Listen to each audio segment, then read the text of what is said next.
Good morning and welcome to the last day of the Junior World Orienteering Championships 2021. We're in Kocaeli, Turkey. We're in the same arena as the exciting long-distance competition. Yesterday we had a fantastic day with sunny and really nice weather. Today, as you can see, it's completely different. We have gray weather, we have rain, like it was in the walk relay earlier this year. But the time here is actually 5 minutes to 10. In the picture, you can see the women athletes for the first leg warming up, since we will have the first start in less than 5 minutes. So, Bruno, tell us about the women. So, first of all, welcome everybody that is watching the stream for this last exciting day of the Junior World Orienteering Championships 2021. Today, the big highlight, the relay, and we are already here focusing on the women. The first starters are there. Today, 4.7 kilometers course for the first and second leg of the women, with a lot of climbing, 245 meters of climbing. After the runner started, we are going to give you some more information regarding the course. Today we are really trying to be careful with the information that we share before the start. And then the last leg today for the women, it's slightly longer with 4.9 kilometers. So now you see the runners lining up. So as normal, bib number one normally goes to the reigning champion, but indeed the reigning champion is Great Britain. The team with Megan Keith, Fiona Bond and Grace Malloy. They won the relay in Denmark in 2019, but here, since there were some COVID restrictions, Great Britain could not fly here, so bib number one today will be for Russia. You can see the start flag up there on the top of that ridge, and they will really go up here from the start, really going up to from the start.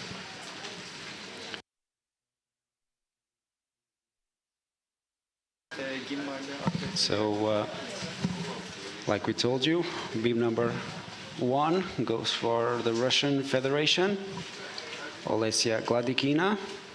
Then here on the pictures, bib number two for maybe the favorites, Sweden, with Tilda Osberg on the first leg. Bib number three for Finland, Maria Matanen will start on the first leg. Then bib number four for the always competitive team of Czech Republic with Mikaela Dietrichkova on the first leg.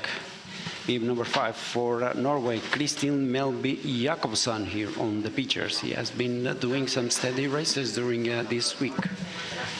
Bib number six right there for Eidvig Valbjørn Gideson from Denmark at the start line.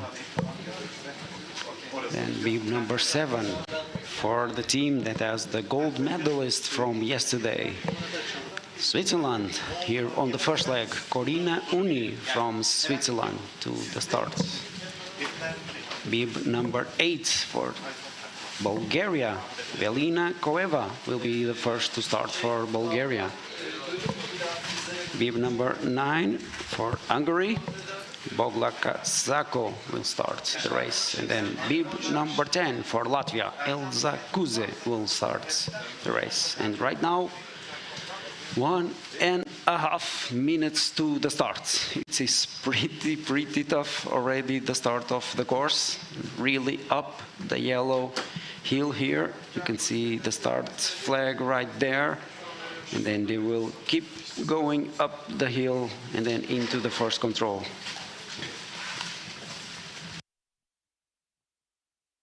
So right now, 55 seconds to the start.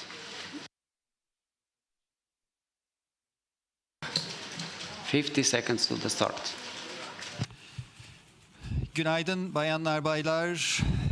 Size yağmurlu bir Gebze Denizli ormanından sesleniyoruz. Kocaeli'nde dün çok güneşli ve çok rüzgarlıydı. Bugün hafif rüzgarlı ve bolca yağmurlu bir gün.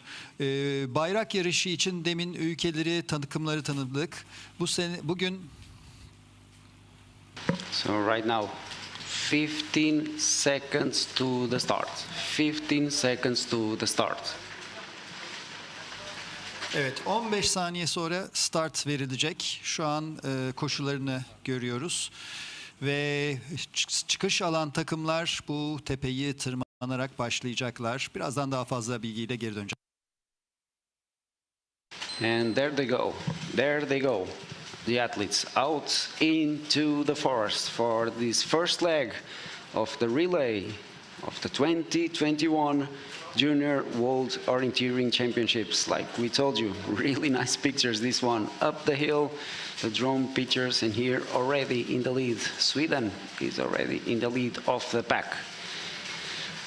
So now that they are out there in the forest, let's share a little bit more information regarding the courses for today, because this start of the race will be on that really diffused area from yesterday after the passage on the arena on the long distance.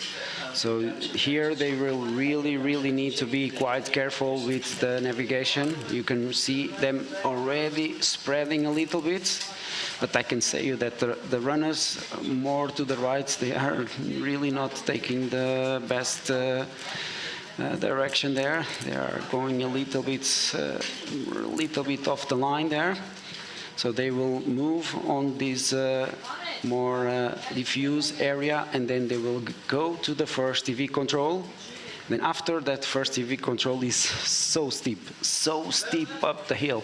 There, even if teams are not making mistakes, we will have big gaps only on the physical side of the course. And on that hill, we'll get to the second TV control.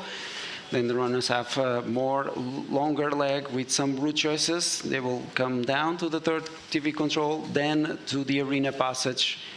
Then a short loop here in the end, totally different navigation style on this last loop, because it's so much flat.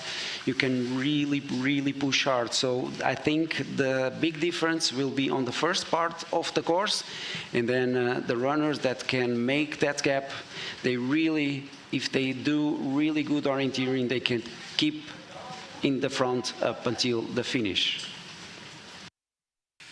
Evet, demin bayrak yarışının startını gördük. Bayrak yarışında bütün takımlar topluca başlıyorlar. Geçen senenin son Avrupa Gençler, Dünya Gençler Şampiyonu İngiltere olmadığı için bir numara el değiştirmişti. Türkiye'yi kadınlarda 2 takım temsil ediyor. Türkiye bir takımında ilk koşan Esma Melle, onu Buket Aydın ve Melisa Altıncı bayrak alıp devam edecek. Türkiye 2 takımında Yaren Yılmaz, Elif Sena Uygun ve Bahar Özçelik koşuyor olacaklar. Demin drone bize çok güzel bir şekilde starttan sonraki açıklıktan ormana girildiği zaman koşucuların hafifçe dağıldığını gösterdi. Sağa doğru gidenler daha yeşil ve koşması zor bir alana girdiler. Muhtemelen vakit kaybederek ilk kontrole gidecekler. İlk kontrolden sonra ilk radyo kontrole varmalarını bekliyoruz. Starttan sonra 6 dakika, dolayısıyla birincinin 3 dakika sonra görüntü vermesini bekliyoruz. Sonra onları sert bir tırmanış bekliyor. Parkurun 3 ana karakteri var. Akabinde arenaya gelip ikinci koşuculara el verecekler.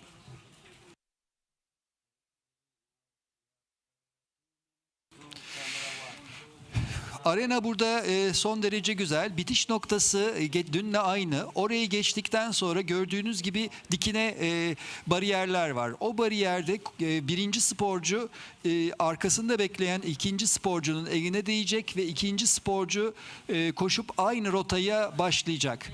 Beautiful arena, isn't it, Bruno? Yes, really beautiful arena for this 2021 Junior World Orienteering Championships relay. These drone pictures are really beautiful, really beautiful. Unfortunately, the weather today is a little bit of rain, but nothing that we orienteers are not used to having. Again, that now the time is passing 4 minutes into the start of the race. So in, I think, about 2 minutes, we will have the runners passing at the first TV control. We have to wait. Okay, now you see some animations here from the forest. So as normal, we have forking on the first 2 controls, and then the first common control is the first TV control. So in about 1 minute they will be there. 1 minute they will be there at that first radio control. Okay, the GPS is really helpful for us. The GPS, luckily, the GPS is working for some of the teams. Unfortunately, you can see that, for example, for Switzerland and Denmark and Russia, it stopped there, but now we see them. Now we see that they are still packed, but unfortunately, Turkey is getting a little bit behind the pack right there. Yeah, they will fix up. Let's see. Let's hope so. Let's hope so. The Turkey women team has been 17th as the best result before. That was 2017. The team one is expecting to do better, maybe a 15th position. I'm crossing my fingers so that you get the best result ever for Turkey in this jaywalk. But now we should go live to camera 1, and really the runners should be really there pretty soon. Evet, burada şu an GPS ekranını görüyorsunuz. Ormana giren koşucular 3. kontrolde, kadınların 3. kontrolü ortak noktalarında kameraya bağlanmayı umuyoruz. So now you see the runners here. This is control number 1, and I saw that I think it was Czech Republic and Hungary, and now Sweden. So really packed there, really packed there. Really a big pack of runners out in this first TV control. So they are all still running together. Maybe there you saw Finland punching a little bit behind, but this is only 10 seconds behind. So there is still a big gap. So still a big pack of runners in this relay at this first TV control. Not have this. We need to see it from. There will be time where şu an ortadaki parkurun içerisindeki ilk televizyon kameramıza bağlandık. Buraya toplu bir şekilde geldiler. Yaklaşık 3 dakika sonra bir başka kameraya bağlanacağız. Oldukça yakın geçtiler ama ilk ile sonuncu arasında 1 dakikadan az bir fark var. Bakalım nasıl olacak.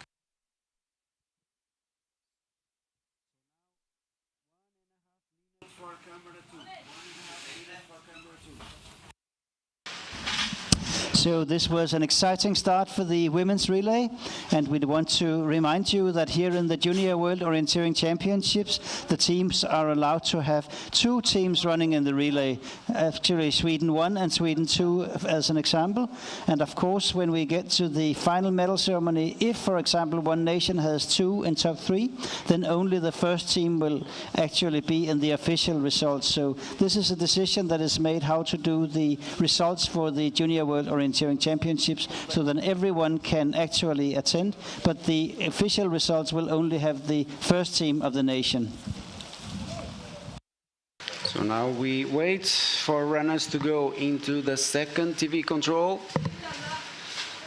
Now we got the pictures there. Now we got the picture there, and we really wait so that we can focus on this and wait for the runners to pass there. You can really understand just by the pictures how hard this climb is. Really hard. I was there yesterday, and probably you will see the runners just walking up the hill. It's really a tough climb from that control up until this point. Really hard climb. Bruno, I don't agree with you. I don't think this picture shows how steep it is. It is even steeper. I was also there. Yeah. It is really steep. You get really tired there.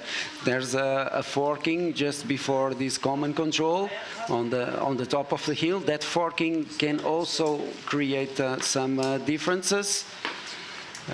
Because one of the controls you have extra climbing there, so but still it's so tough, so tough coming here into this control.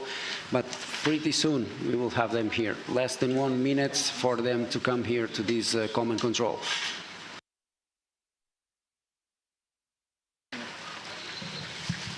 So we now wait for them. We now wait for them to come to this second command control in the course. This control is about 1.5 kilometers into the course.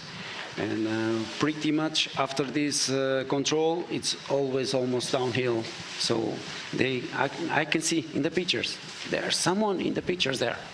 Someone in the pictures, Chaner. Can you recognize the team? So you see Norway, some teams are really down there, and you see Norway here in the lead. Yes, indeed, Norway in the lead. İkinci ortak So you see that they are walking, it's extremely hard. Kristin Melby Jakobsen, Norway in the lead. Short lead, but still it's over 10 seconds lead. You see them, they are all walking. Still a big pack of runners, but they are all walking. Now Denmark, punches there, second position for them. Now Russia, Hungary, also quite well. France, Poland, Switzerland, Russia, Switzerland 2, France, Sweden 2. I think this is Sweden 2, not Sweden 1. Then Norway 2. Then Czech Republic, 1 and 2 teams, they are together. And still no Sweden 1, Now they are coming there. Now Sweden 1 is coming there to the control. Yes, she is. But she is 40, 50, almost 50 seconds behind. Italy also there. Finland there. Denmark 2. Now Poland there. And this is already 1 minute behind the leaders. Now I think it's Spain that is coming up the hill. No, it's Bulgaria. Now Slovakia. Now 1 minute and 10 seconds behind, and you can really understand how tough this is. This is so tough up this hill. Honestly, China, the pictures doesn't really show. It doesn't show. Evet, burada ekranda yansıdığı üzere ne kadar dik olduğunu görebiliyorsunuz. Bu kadınlar dünyanın en hızlı kadın oryanteeringçileri ve tırmanamıyorlar. And now we wait for Turkey. So they are already a little bit behind. What is also interesting here that starting from this control is actually a route choice leg. You can either choose to continue climbing, as you see most athletes do, or you can actually choose to go down. So it's interesting to see if there's any changes in the next runners, what they will do going up or going down. So now we wait for Turkey to pass here, and then we go for the next TV control. They are already more than 2 minutes behind. So now you see the route choice that Elge was talking about. You either have the option to come down like Russia is doing, and then take the big path up to the next control, or you take the climb as Latvia is doing. So this is a nice route choice here. I may tell you that yesterday I was doing what Norway and Russia is doing to avoid the climb, and now I think no, still not Turkey. Poland. Or yes. Poland and maybe Germany. Yeah. Yes, it's Germany for sure. We'll see if it will be Turkey 1 or Turkey 2. Acaba Türkiye bir takımı Esma mı ilk önce gelecek yoksa Yaren mi? Burası gerçekten çok zor, çok kırıcı bir parkur, etap. Yaklaşık 100 metre içinde 70 metre tırmanarak buraya gidiyorsunuz. So now you see them there. The next TV control is at control number 8. It's the next TV control. And then, as you may see, they will come into the arena. But still, they will at least 2 minutes more, so they get there. I think the route choice from Switzerland is good if you have the northern control 7 there, It's really good to go on the route choice that Switzerland is taking, because then it's really easy to go into the control there. So that's really a nice and interesting route choice, because the area around those controls are really diffuse. So you can, when you approach on the re-entrance coming south, it's really diffuse. So Switzerland and Hungary and Latvia, for sure, they will get the control really well. That's for sure. That's for sure. So interesting now, the spread of runners here. Unfortunately, not all the controls are working. Now you see Slovenia in the pictures, 4 minutes and 30 seconds behind. 4 minutes and 30 seconds behind the leaders.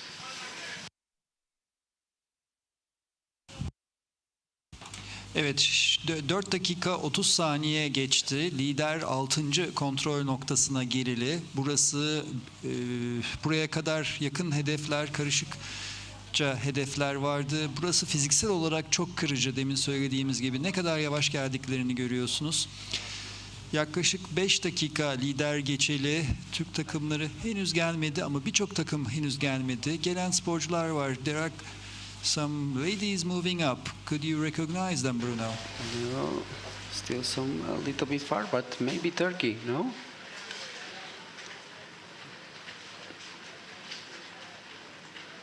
Oi, who is here? Is it Finland? Is it Finland there? I think so. Oi, oi, oi.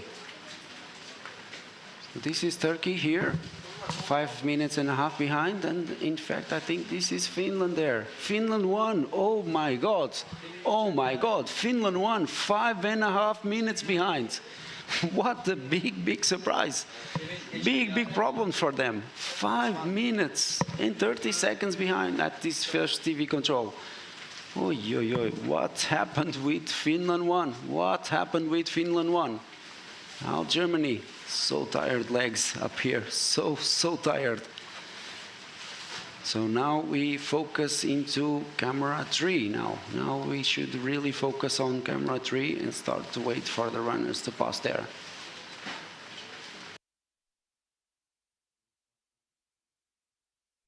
Still one more runner coming up here. So the weather, like you see, it's raining, so the visibility today is not so good.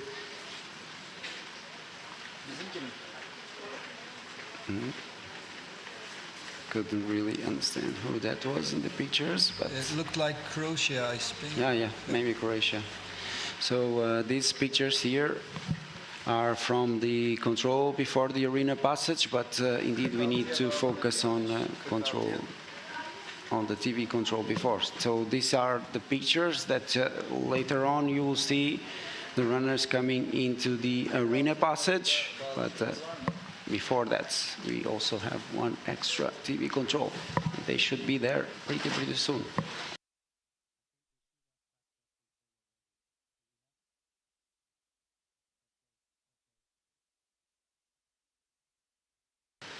So maybe we don't have connection to that third TV control. Let's wait, because they should really be there. You see Denmark there.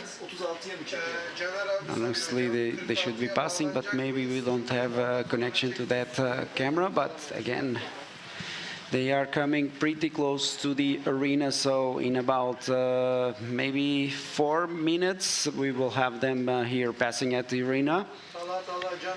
And of course you can see already some differences, because Norway was leading, and if the GPS is correct, then now they are far behind Denmark. They are far behind Denmark. But let's wait some more minutes for them to pass here at the arena, for the arena passage in the women's course, and then the last loop and the changeover. But everything is looking quite in control for Denmark. Really good direction there on the slope. Looking good, Helge. Oh, definitely it does. But maybe we should also say that we don't have GPS in all the teams. We have the 13 best teams from the JWOC in Denmark, if they are present, of course. And then we have also GPS on the Turkish first team, as you can see.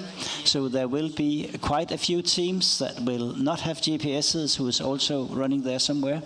So as mentioned, we are now looking for the entry to the yellow area, or this open area that you also saw in the pictures yesterday from the long distance final. We have a similar course in the last part here going towards the arena. So maybe in 2 or 3 minutes, Bruno, when do you think we would see the first athletes coming out of the forest?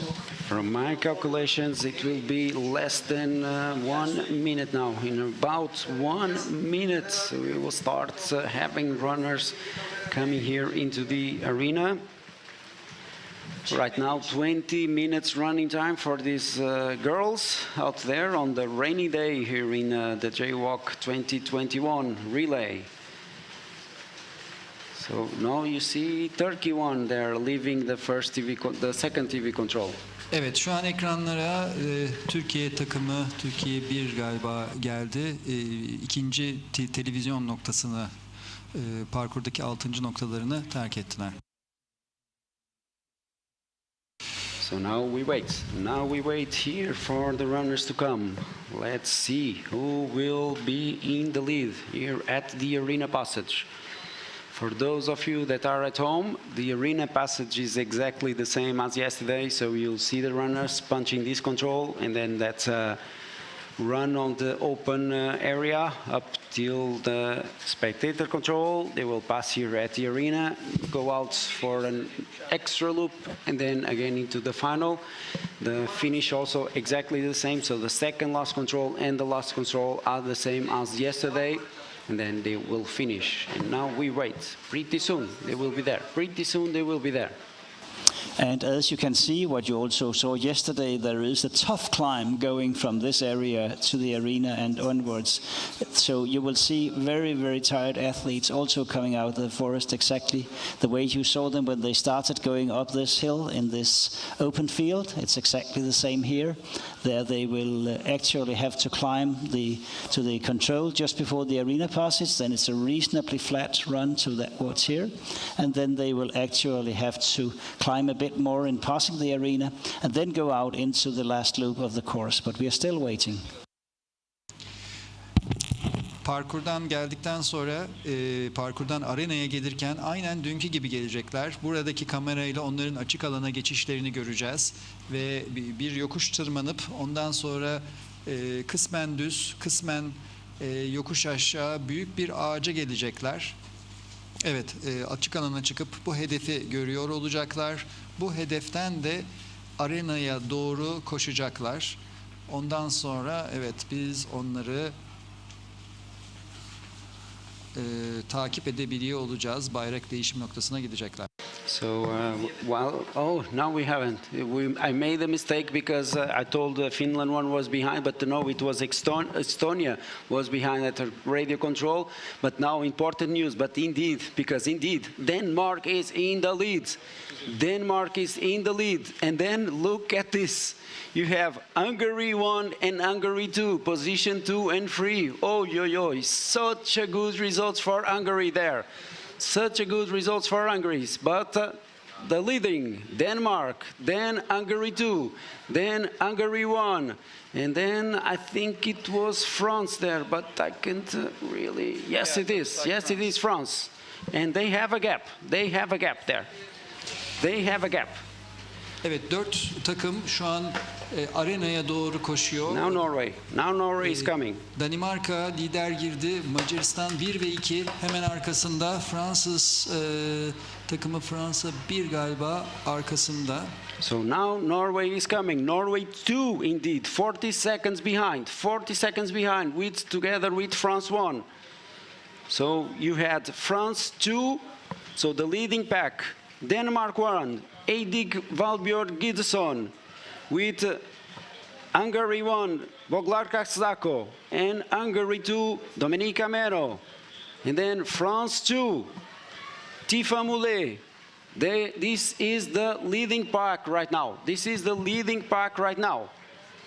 Then 40 seconds after came Norway 2 and France 1. So Oda Schelle and Lucie Lataste. Then now Russian Federation will also come. So big gaps already out there. Big gaps there. Arena 1 ve 2'ye, Arena 1 ve 2'ye. So, and now we have more runners come. Now a big pack, now a big pack, now a big pack. So 121 behind. You have Russian Federation, Anastasia Kurova. Then 123, Maria Matanan. 126, Anna Pradel.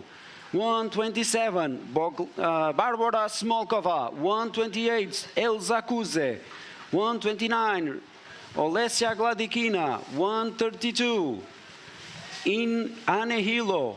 135, Amelia Hartmann. 138, Corina Uni.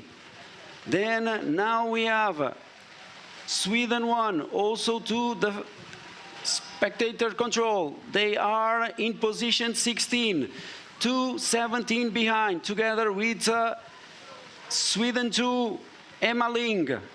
Then Czech Republic 1, Mikaela Dietrichkova, 2:29 behind. Norway 1 now, Kristin Melby Jakobsson, 2:36 behind. So there's this pack of runners here.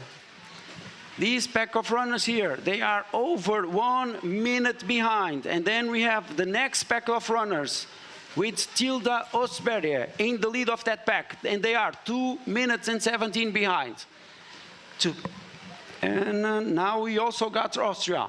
So here in the pictures, Tilda Osberg is passing, 2:17 behind, in 16th position for her, 16th position so far.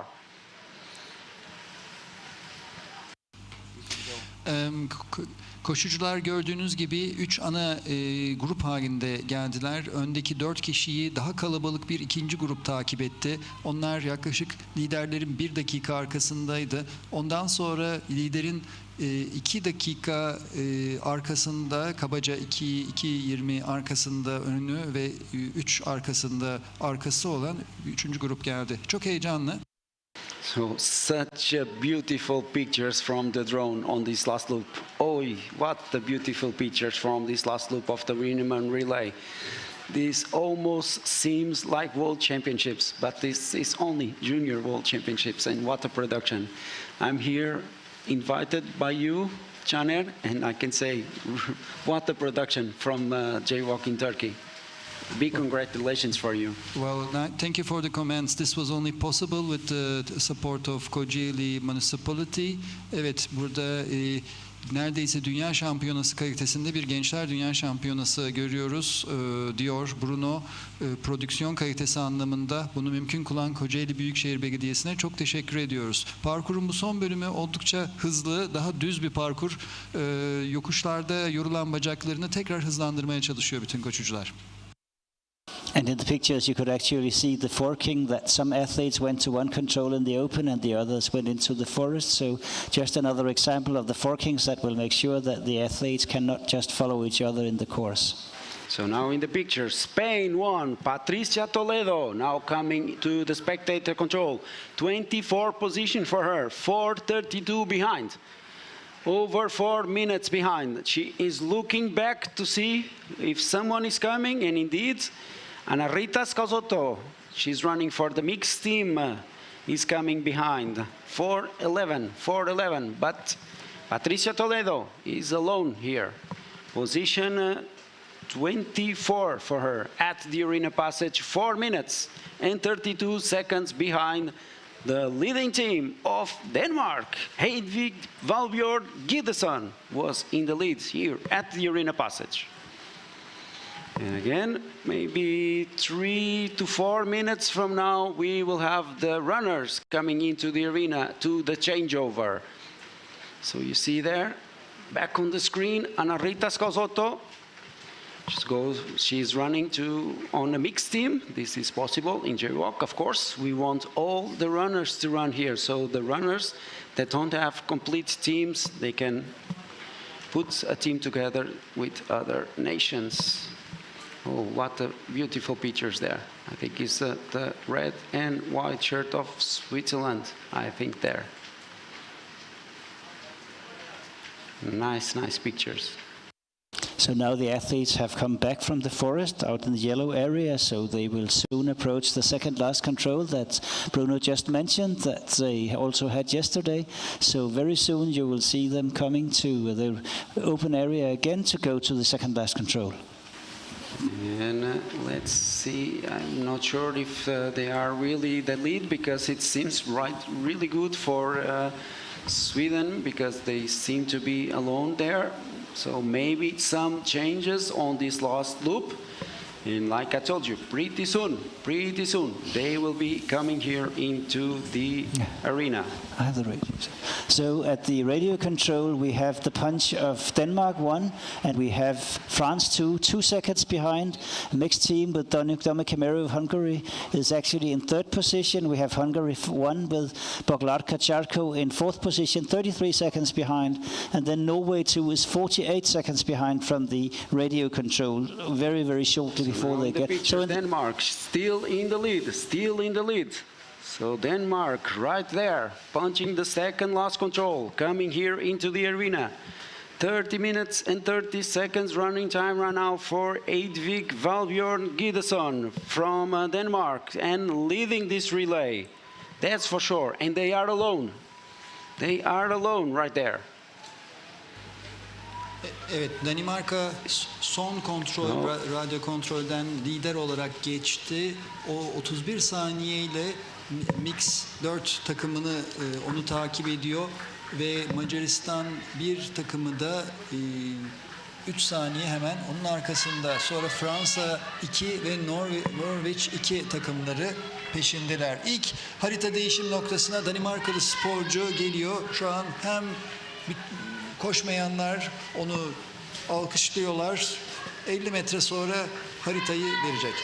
So now Denmark is coming in the lead, leading this 2021 Junior World Orienteering Championships relay. Eidvig Valbjørn Gideson passes right there in first position.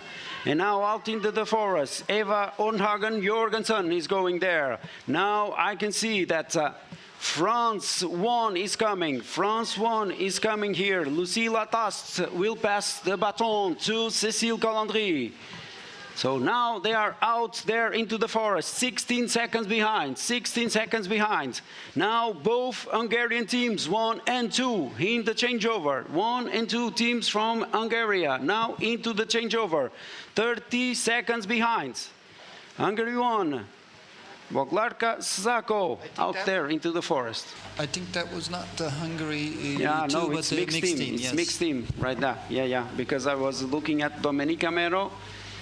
And unfortunately, they don't have team 1 and 2, so it's mixed team. It will not count to the final results, but still good race for Dominik Camero today. And now we can see Norway 1 into the finish. 1 minute behind, Norway 1. Now you have Norway 1, 1 minute behind the leaders into the changeover. Kristin Melby Jakobsson has passed the baton. Now we see Russia 1:20 behind. Anastasia Kurova passing the baton to Victoria Botnikova. And now I can see Sweden now coming. Sweden now are coming into the changeover. They are almost 2 minutes behind. But before Sweden in the running, I can see Finland. I can see Finland in the running, coming here to the changeover. And also Latvia. So before Sweden, we have Finland and Latvia at the changeover. And they are 2 minutes and 10 seconds behind. So Finland 2, Hanne Hilo passing the baton to Vera Laksovita, and Latvia 1, Elza Kuze passing the baton to Laura Berke, position 7 and 8. And now Tilda Osberge coming to pass the baton in position number 9, 2 minutes and 30 seconds behind. So now Petrina Kostermans is going out into the forest.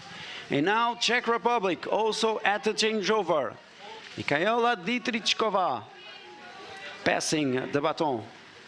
And now it's Mikaela and also Switzerland, there. So Corina Uni passing the baton to Sanna Watts, Switzerland 1, 2:47 behind. Then France 2, 2 minutes and 50 seconds behind. Now Denmark 2 in the running. So now Denmark 2, changing over.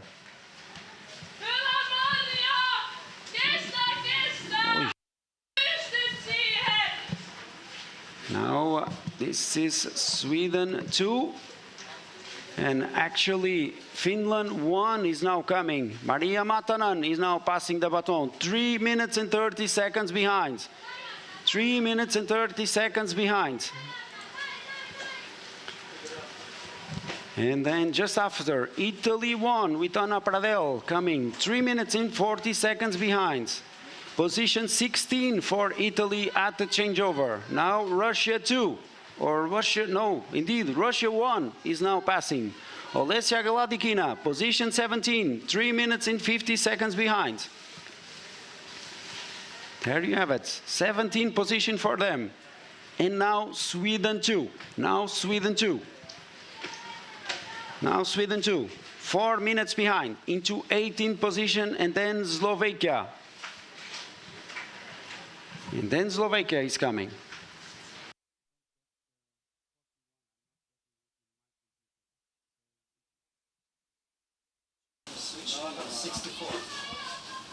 So now we have the excitement of the second look. We saw that Eva Ørnhagen Jørgensen from Denmark, a young talented athlete, started first, but she is really being chased by France 2, by Hungary 1, by the mixed team with Hungary and Lithuania in the second one, and Norway 2. So really exciting very, very soon to get back to the forest, to see the first command control, to see the camera pictures from out there, to see what the standings will be here at the beginning of the second leg of the women's relay here today. While we can see in the picture, the team from Austria is actually waiting. It's Maja Kastner coming and Nilla Bogensberger going to be sent out on the second leg for Austria. Evet, bayrak yarışında gördüğünüz gibi takımlar gelip değiştiriyorlar. Ve şimdi ormandaki kameralara da merak etmek istiyoruz. Evet, radyo. So now we start to look for pictures from the first TV control in the women's course, because we are waiting them to pass there pretty soon. We are waiting them to pass there pretty soon. So you see the runners going up the hill to the start flag and then up to the forest.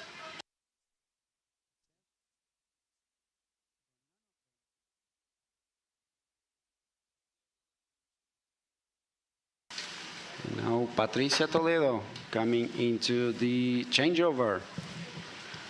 So Patricia Toledo coming into the changeover right now.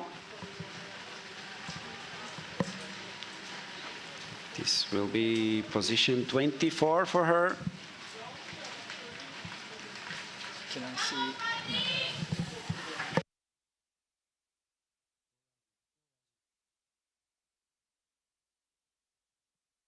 So Patricia Toledo, and now on the pictures you can see Belgian 1, Laurence Defreng now coming into the changeover, position 25 for her, I think. So position 25. No, this is still Italy. So still Italy here, and this will be the mixed team with Ana Rita Scalzotto. So Spain passed position 24, 6:42 behind. The leading team of Denmark Edvig Valbjørg Gindeson, the fastest on the first leg. The time for her at the first leg, 31 minutes and 29. So she was on the expected winning time for this first leg. Expected winning time was 32. She was 30 seconds faster than that expected winning time. Now you see Patricia Toledo has passed the baton to Xenia Ledeska Buscart, and she's right there passing the start flag into the arena. She's going out into the forest now, onto that first tricky controls. We are not having a signal today. The weather is really not helping with the connection to the forest. So we are not getting the signal out from that first TV control. Let's hope that we have the second TV control in the women's course. But we have to wait. We have to wait. Now we see Laurence Defrain from Belgium, position 26. So now we see Laurence Defrain. She's 8 minutes behind, more than 8 minutes behind. Position 26 for Laurence Defrain. So while we wait for Laurence to finish, some standings after the first changeover. So in the lead we had Denmark with Edvig Valbjørn Gindeson. Then 16 seconds after, France 2, Tifa Mollet. 32 seconds after, Hungary 1 with Boglarka Szako. And then 1 minute and 7 seconds after, we had Oda Schelle, Norway 2. 1:21, we had Russia 2, Anastasia Korava. Then in 7th position, Finland 2, 2:08 behind. 8th position, Latvia 1, 2:09 behind. 9th position, Sweden 1, 2:28 behind. 10th position, Czech Republic 2, 2:37 behind. Then 11th position, Switzerland 1, 2:47 behind. 11th position, Czech Republic 1, 2:47 behind also. 13th position, France 1, 2:56 behind. 14th position, Denmark 2, 3:08 behind. And in 15th position, a little bit far from the lead, Maria Matanen in Finland 1, 3 behind. So I think Denmark is running well. I think pretty soon they will be at that control number 6, the TV control that we saw in the pictures. So pretty soon we will have them there at that TV control.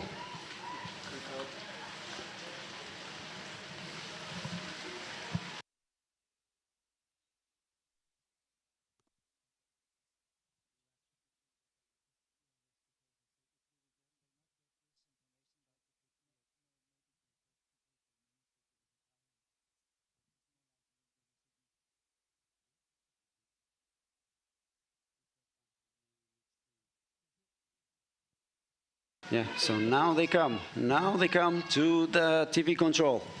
Now they come to the TV control. And still Denmark in the lead. Still Denmark in the lead. And they are completely alone. Completely alone out there. What a race for Denmark. What a race for Denmark so far. So they are so alone out there. I cannot see anyone coming there. I cannot see anyone coming into the pictures. So this is for sure a big gap. Now I see Hungary. They are making a small mistake, but now she has saw the control. So now, but it's a tough uphill, and she will be maybe 45 seconds behind. I think she will be 45 seconds behind.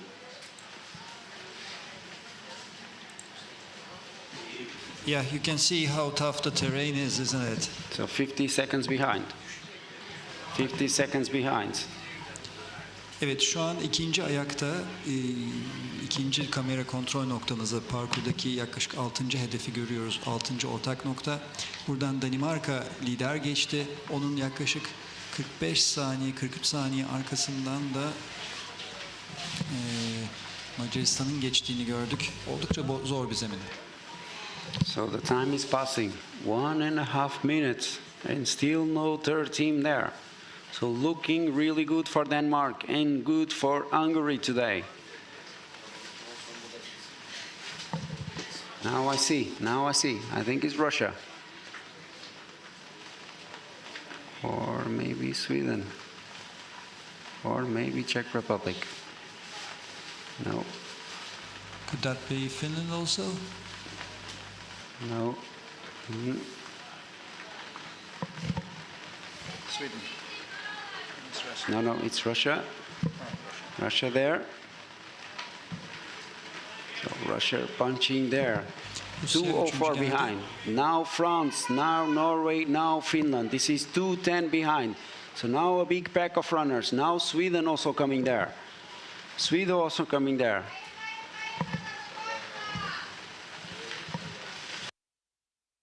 And interesting to see the route choices again. We saw Denmark going down and many of the other teams going up. We saw Norway in the first leg also going down. It was a bit slower, but it has to be decided by the actual forking they have in the next control over there. Bruno, back to you. Now you see Cécile Conry, this is France 1 here. It was France 2 before. Now Switzerland and Czech Republic 1 and 2. So indeed Sweden got only 10 seconds. So they got a really short improvements from the changeover. But they passed there. Still 2 minutes, almost and 30 seconds behind the lead. Now Latvia also. So passing there at that control in the lead, Denmark. Now a little Turkish brief. Gördüğünüz gibi oldukça dik etap. Burası belirleyici ayaklardan biri gibi görünüyor. Bir de bundan sonra rota seçimi yapmaları gerekiyor sonraki etapla beraber. İlk önce Danimarka net bir şekilde yalnız geçti. Onun 43 saniye arkasından şeyler geldi. Macaristan. Sonra büyük bir kalabalık ekip geldi. Burada rota seçimlerini görebiliyorsunuz. Her ne kadar çatalın hangi haritasını koştukları belirleyici olsa da genelde hızlı giden, önden giden takımların aşağı gittiğini görüyoruz.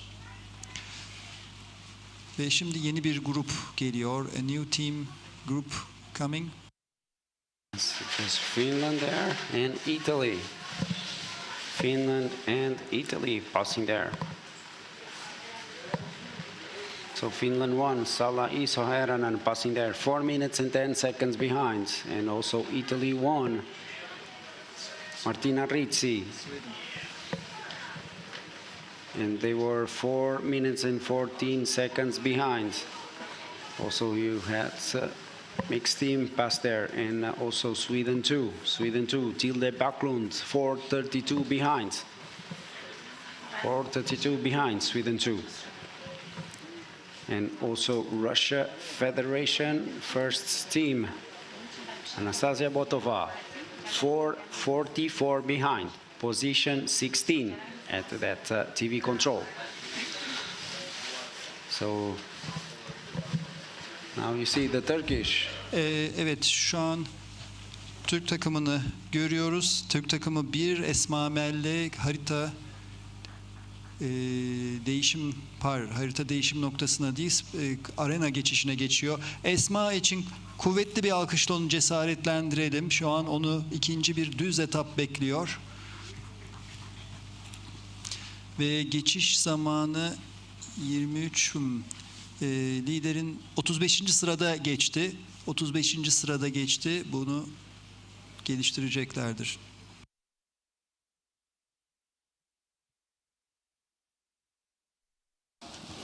So the first athletes have now been out in the second leg, approximately 17 minutes, and we saw in the first leg it took approximately 21 minutes to get to the arena. This means that it will not take so long, maybe 3, 4, 5 minutes, before we will start preparing to get the athletes into the arena. Now when Elge was talking, you saw passing at that TV control, Norway won, really far behind. Really far behind. So Jenny Backlit, she's now in the 17th position, 6:04 behind Denmark. At the changeover, they were 4 minutes and 40 seconds behind. Then at the first radio control, she improved, 3 minutes and 11 seconds behind, and now she lost a lot of time. 3 minutes lost there. So now into 17 position, 6:04 behind the leaders. And Denmark, you can see Denmark there in the GPS, now going into control number 7. Control number 7 right there. And pretty soon then after that, they will come also again here into the arena. See the pictures there from the arena passage. So this is the same entry to this open field as we saw in the first leg. So this is where we are excited to see when the athletes will come out here, and of course excited to see who will be first. We mentioned it already earlier that this is a tough climb coming up here, but while we're waiting, maybe we should tell you that it will be in 25 minutes that we will have the start of the men's relay. So probably we will have the women somewhere in the third leg when we start the men's relay at 11:15.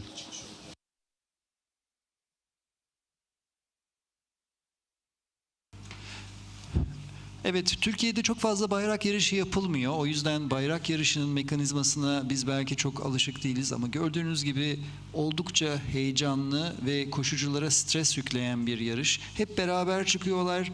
Önde giden biliyor ki arkasında koşucular var. Arkasından gidenler kah onu takip ediyorlar ama haritadan da kopmamaları lazım. Çünkü rota çatallanıyor. Birkaç noktayı beraber gittikten sonra bilmedikleri bir anda çatallanıyor. Dolayısıyla başkasının arkasında giderken kendi haritanı, kendi parkurunu koşman lazım ve ondan sonra tekrar koşucunun bilmediği zamanlarda noktalar ortak hale geliyor. Bugün Dünya Gençler Orienteering Şampiyonası bayrak yarışında hem çok teknolojik imkanlar kullanıyoruz. Ve bunu radyo kontrollerle ve yayınla beraber veriyoruz. Bu noktada Kocaeli Büyükşehir Belediyesi'ne çok teşekkür ederiz. And it is roller coaster orienteering out there. It is roller coaster orienteering out there. Because now we got the radio control in the women's. And I can tell you that in the lead we have Hungary in the lead. Victoria Mag. She was the first to pass there. And then 32 seconds after, Denmark. And then 34, Norway 2. And a really good bounce back by Petrina Kosterman, because she's now in 4th position, only 45 seconds behind. Then Switzerland won, also really good bounce back. She's now in 5th position, 48 seconds behind. Then Russian 2, 1:09. Then France 1, 1:11. And then Czech Republic 2, 1:31. France 2, 1:40, and Czech Republic 2, 1:42. So the top 10 within 1 minute and 42. So pretty soon into the arena. Pretty soon into the arena. Really exciting. Really, really exciting to see. For me, the big surprise from these championships is Hungary. They are performing extremely well, extremely well. Extremely well. Now you see there on the pictures, you saw Petrina Kostermans punching and Janne Assein from Norway. And now Denmark, France 1 in the pictures, Russian 2 in the pictures, and now this is control closer to the arena passage. So already some more changes on the standings that we gave you before. So roller coaster orienteering today. Changes all the way. Changes all the way. Changes on the way. Now Czech Republic. Now Czech Republic. And now we focus on the arena.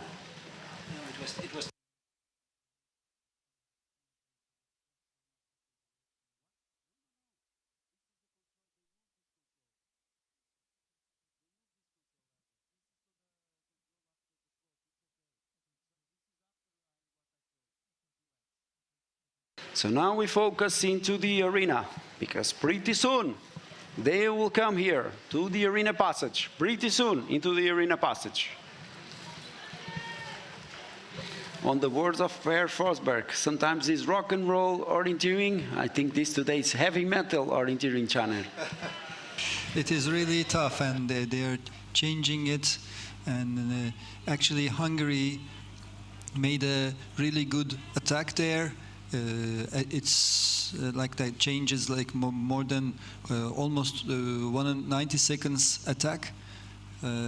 Looking forward to check the GPS tracks how Denmark lost that time and others gain.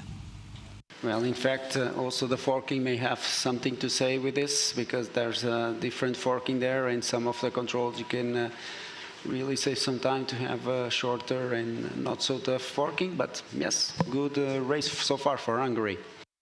But what we also saw is that from the second TV control, Eva Ørnhagen Jørgensen of Denmark went down, like Norway did in the first leg, and most other runners went up. And it seems as if it's actually faster to take the route choice going up. And this may be why Hungary is actually now passed, because they took the route choice where they climbed the hill going up, and Eva Ørnhagen Jørgensen from Denmark took the going downhill route choice there.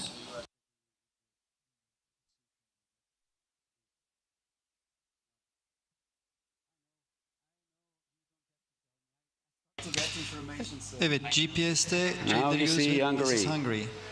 Now you see Hungary there in the pictures.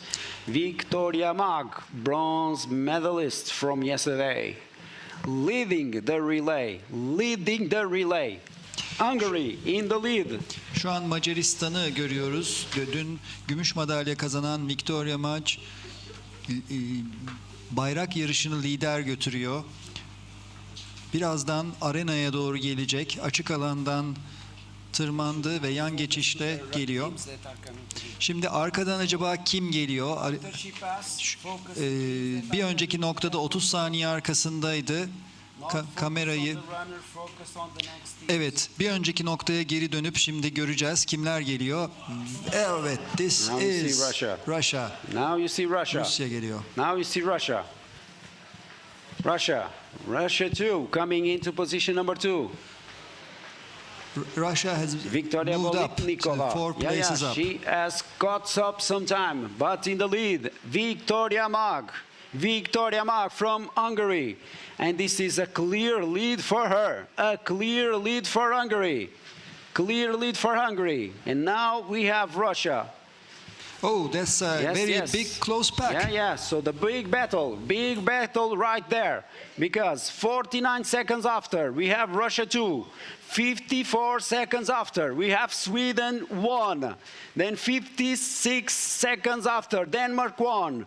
57 seconds after, Switzerland 1. And 58 seconds after, France 1. So really big battle today in this relay. Kadınlarda müthiş bir kapışma var.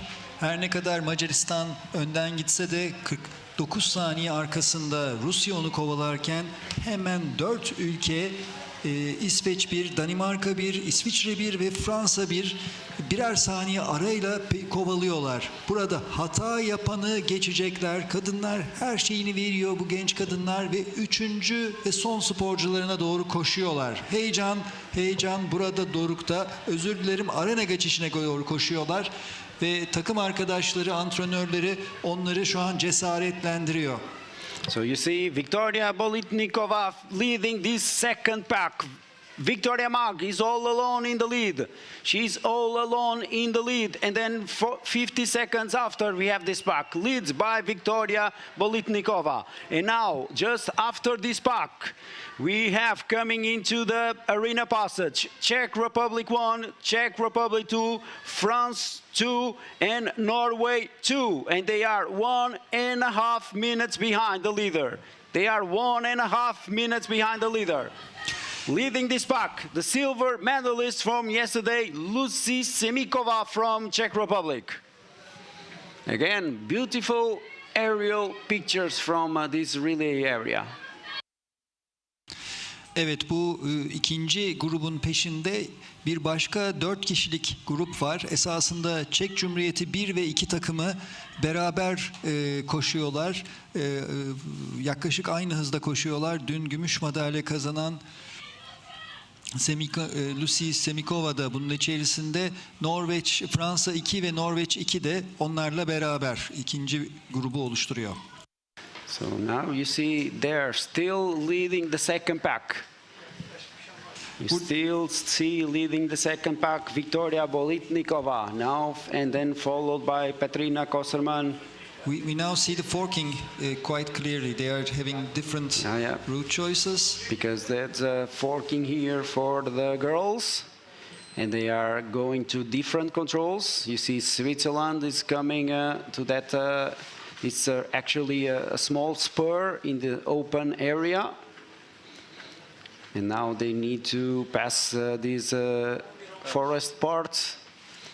And then they go into the second yellow area, and they need to go into the forest to punch one control there. Evet, burada ormana girişlerini gördük. Şu an ekrandan kaybolan ufak açık alana gidip bir ortak nokta daha alacaklar.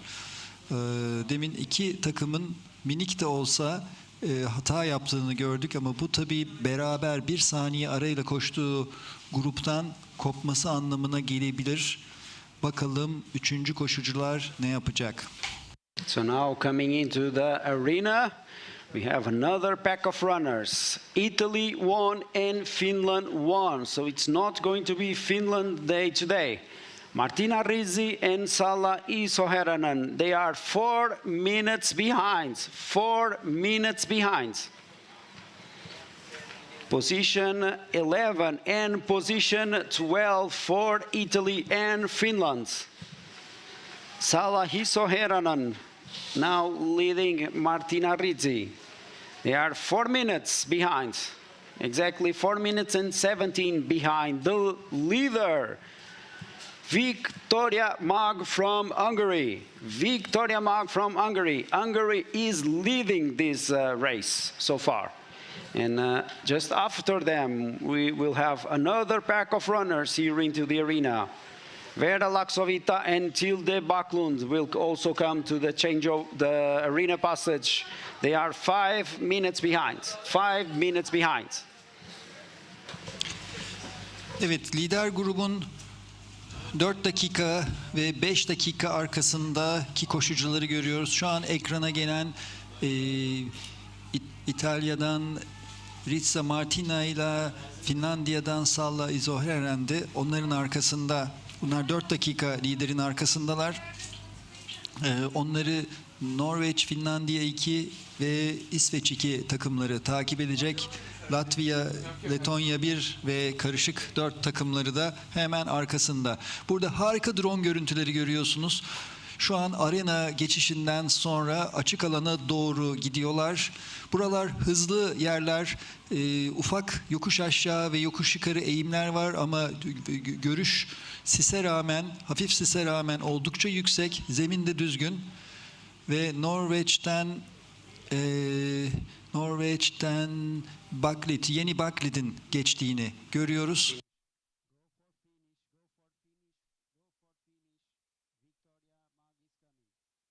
So now we wait for Victoria Mag.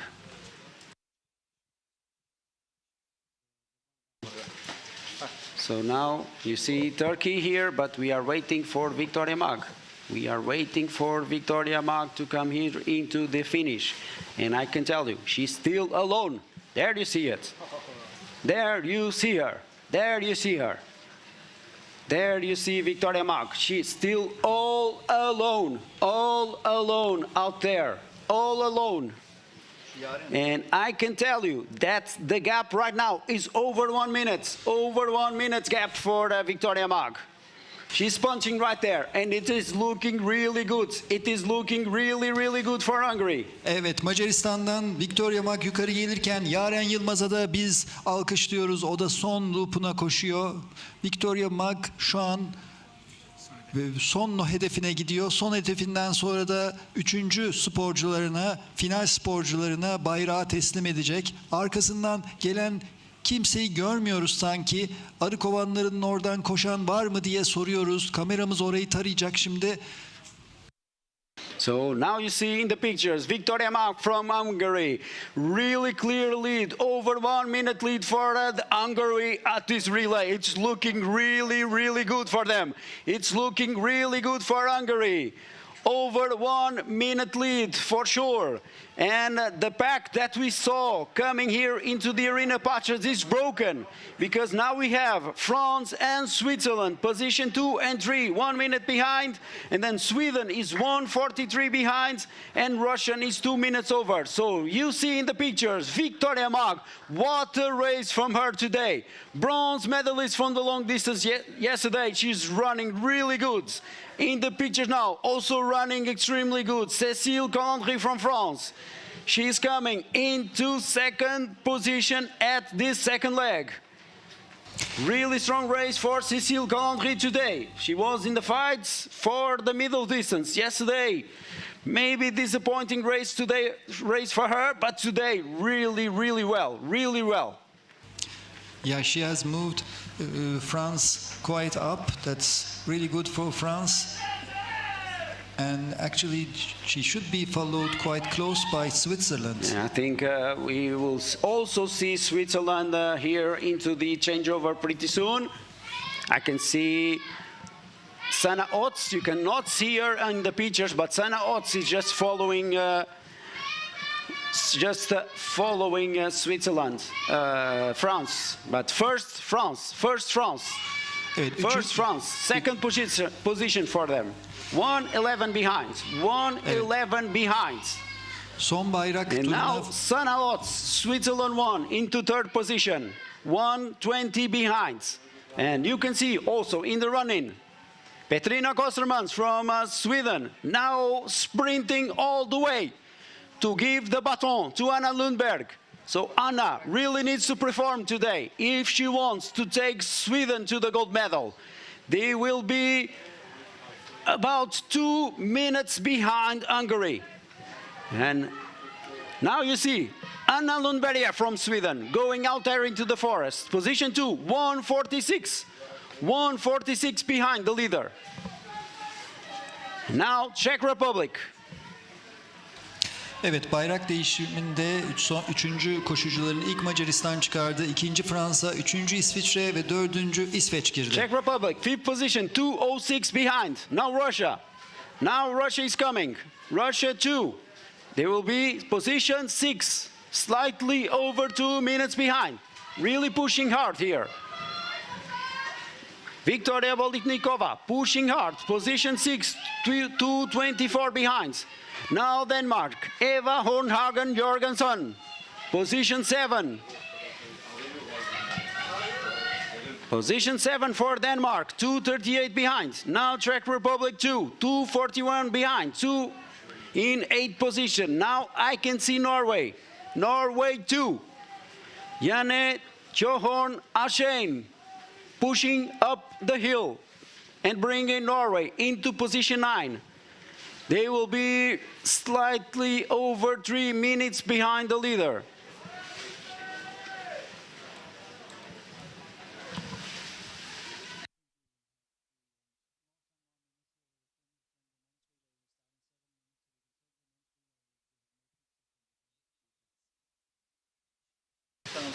So you saw Norway 2, position 9. They have lost 4 places. They have lost 4 places. Burayı And now France 2. France 2 now coming into the finish, into the changeover, in position 9. Over 3 minutes behind, but still solid run for Alex Villard today. 3:43 behind. And now we wait for Italy and Finland. Nice pictures out there. Asne Havagan from Norway 2. Up the slope into the forest.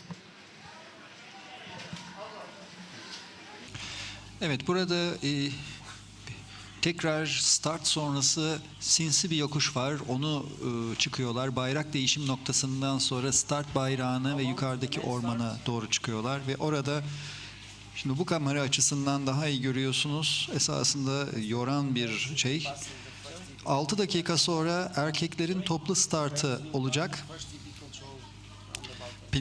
Ve onlar da ısınıyorlar. Birinci koşucuları ısınıyor.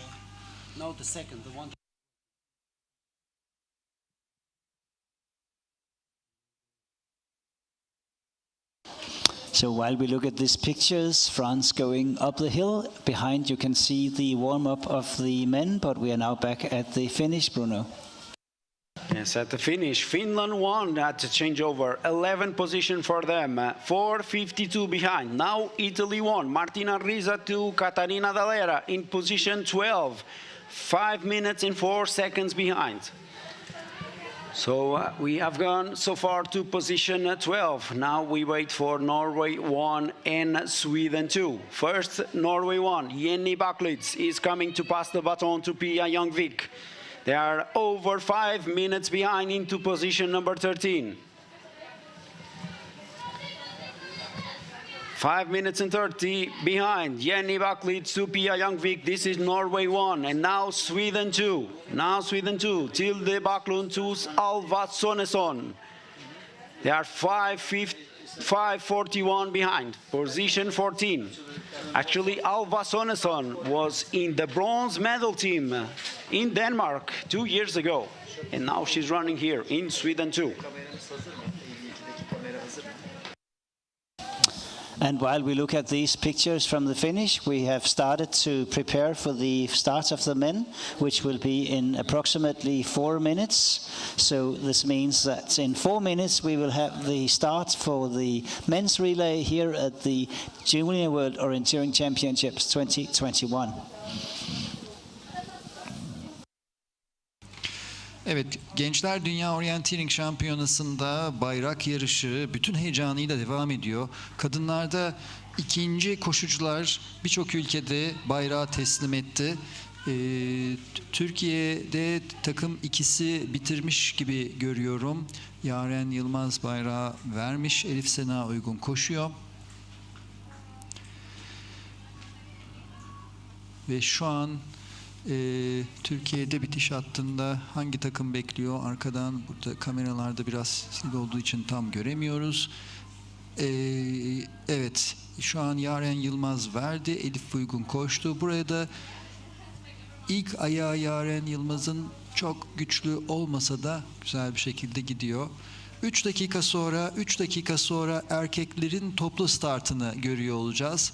Bu arada Rusya iki takımının da finişe doğru geldiğini görüyoruz. Şu an ikinci ayakta Buket Aydın'ın 37. sıradaki takımı taşıdığını görüyoruz. Melisa Altıncı onu bekliyor olacak.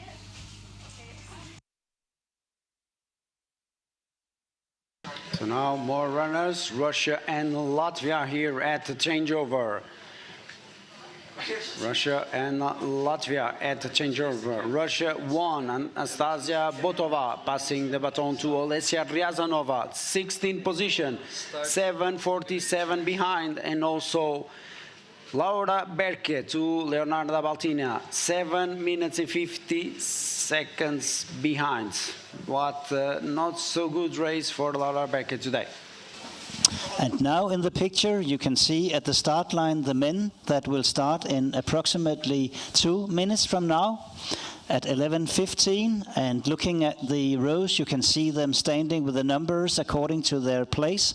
In the Georg 1919, we can see Norway. In 19, they won by a fantastic performance by Kasper Fosser. It's Tobias Alstad waiting to start.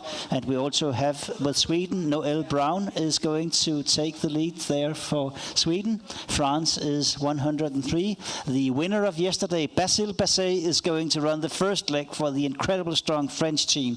From Switzerland, we have Pascal Schmid, and also from Czech Republic, running the first leg, we have Jakob Chalupsky in the picture there, really concentrated, waiting to go out in the course. 106 is Denmark, Linus A.R.V. Christiansson, waiting to start, and 107 is Finland. It is Arni Ronkainen, also waiting to start.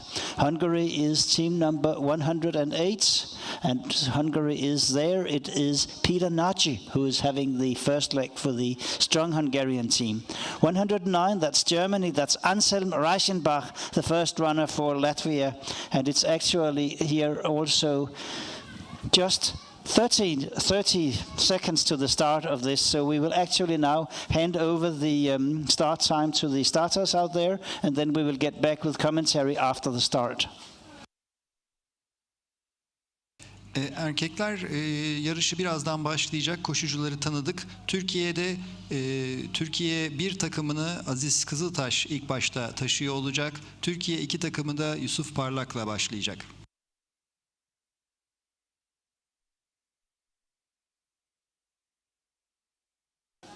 And there they go. Now the men are climbing the same hill as the women did, the hill they also climbed in the long distance yesterday. What a view to see the men going up this hill, going by the control there, the start triangle is, and now they are going into the Four Kings in the first leg. So really, really exciting to see what is going to be with the men's relay today. So really exciting race now started, but maybe we'd also, with these beautiful pictures, see from the drone that they already take different directions. So you can see that they have Four Kings, they are taking different route choices. Some are going to the right, that will give them a bit more climb, and others are going to the left, where they will get another route choice to the first controls. But we also have a women's relay going on, which is really exciting. So back to you, Bruno. Yeah, because out there,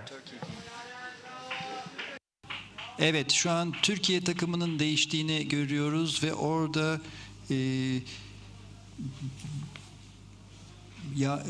Yaren Yılmaz bayrağı Elif Sena Uygun'a teslim etti. Liderin 44 dakika arkasında yarışa devam ediyor. Türkiye takımı, Türkiye iki takımı. Tebrikler kızlar. but now let's focus, because this is, like I told you, heavy metal orienteering today out here. Because 146 behind was Sweden, but Hanna Lundberg, really superstar. You see still Hungary in the lead, but look who is coming behind. Look who is coming behind there. Oy oy oy. Oy, oy, oy. Yes, oy, oy, oy. On the blue and yellow shirt of Sweden. Anna Lundberg, she has almost caught the leader, Cecilia Gardoni. So really strong start for Anna Lundberg there. She was 146 behind at the changeover. And now she's only about 15 seconds behind, but she is seeing Cecilia Gardoni. So she is in the lead already. This is the leading pack. Kadınların ortak ikinci noktasındayız. Bu 6. noktaları parkurda. Macaristan hala lider ama arkadan esasında 4. sırada şeyi geçmiş, startı almış. İsveç takımı Anna Lundberg'le 2. sıraya geldi. Oldukça yakın ve başka bir grup koşucu geliyor burada. İsveç ve sanırım Danimarka'yı görüyoruz. And now Sweden, now Switzerland there. Now Switzerland there. They are about 30 seconds behind. Czech Republic there as well. 35 seconds behind. And then Cécile Collandry, France 1, 40 seconds behind. So still in contention and still in the fight for the medals, these teams, that's for sure. Also because Markéta Muličková from Czech Republic, she has also starting a really good start of the race. Marketa Mulichkova, she was around about 1 minute behind France 1, and as you see in the picture, she is now in the lead. So I told the name, now it's Perrine Toussaint that is in the first, not Cécile Grandry. Cécile Grandry ran the second leg, so now it is Perrine Toussaint. Now it is Perrine Toussaint.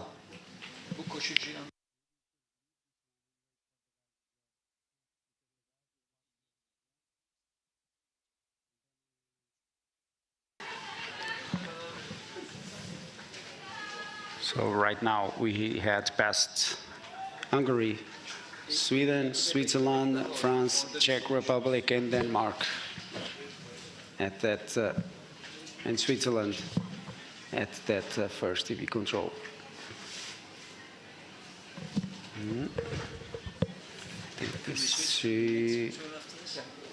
Czech Republic. Let's move to 52, John. Czech Republic there. 52. Now Russia. Now Russia. And now Denmark. Now Denmark is going there. Malin, Ogervik, Kristiansson. Position 8, I think, for Malin over there. So probably the next to pass here will be Norway 2, but there was a gap there. So maybe 1 minute and we will have Norway 2 to this TV control.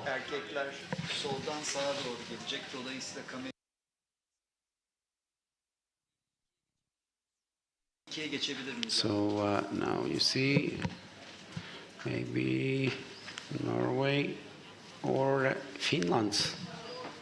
It's Finland. Yes, it is. It is Finland. I think Finland has passed Norway too. That's for sure. So Finland is moving up now into position number 9.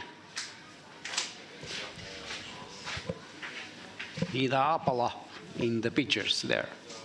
So position 9 for Finland 1 in this relay so far.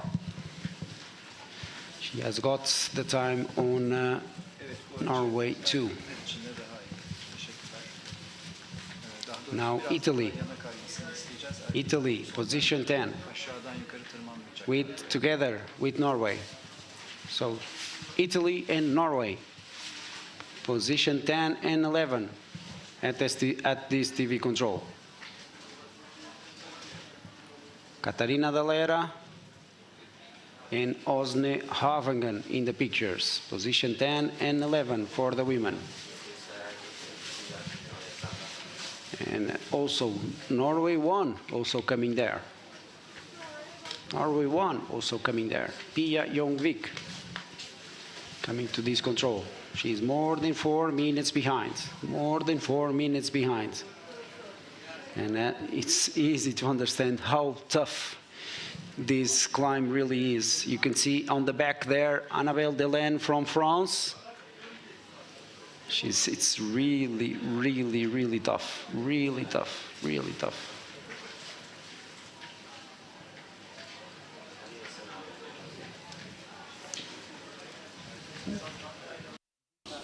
So we now got the men through the first radio point, and this is only 6 minutes of running. This is just after the first forking, and actually it's a mixed team that's currently in the lead with Miguel Garrido Cordal of Spain.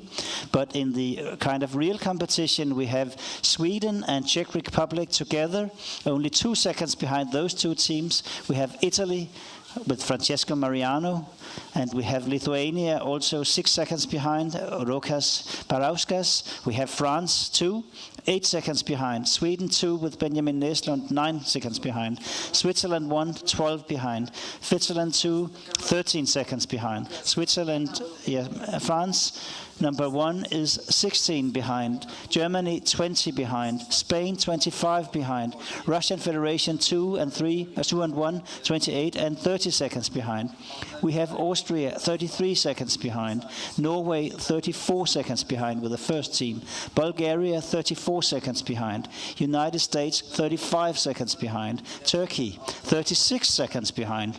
Ukraine, 39 seconds behind.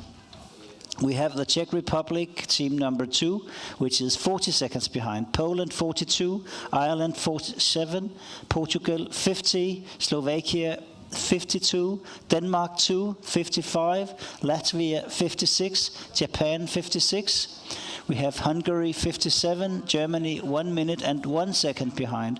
Estonia, 102 behind. Austria, 109 behind. Norway, 129 behind. And then we have Slovakia, 139 behind. And we have Romania, Endre Jancic, 214 behind. But still no information from Finland 1. Still no information from Denmark 1.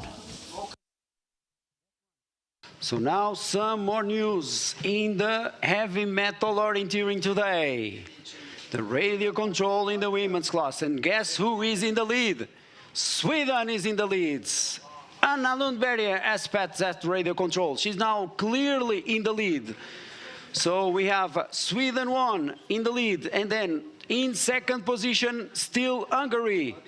So good race still, but she is 1 minute and 20 seconds behind Anna Lundberg. And like I told you, it was a good start for Markéta Muličková. And I can tell you that right now, Czech Republic is in bronze medal position, 2:03 behind. 2:03 behind. And while we got this news, we got Denmark through the first radio point in the men's relay. They are in 38th position. They are 3:16 behind.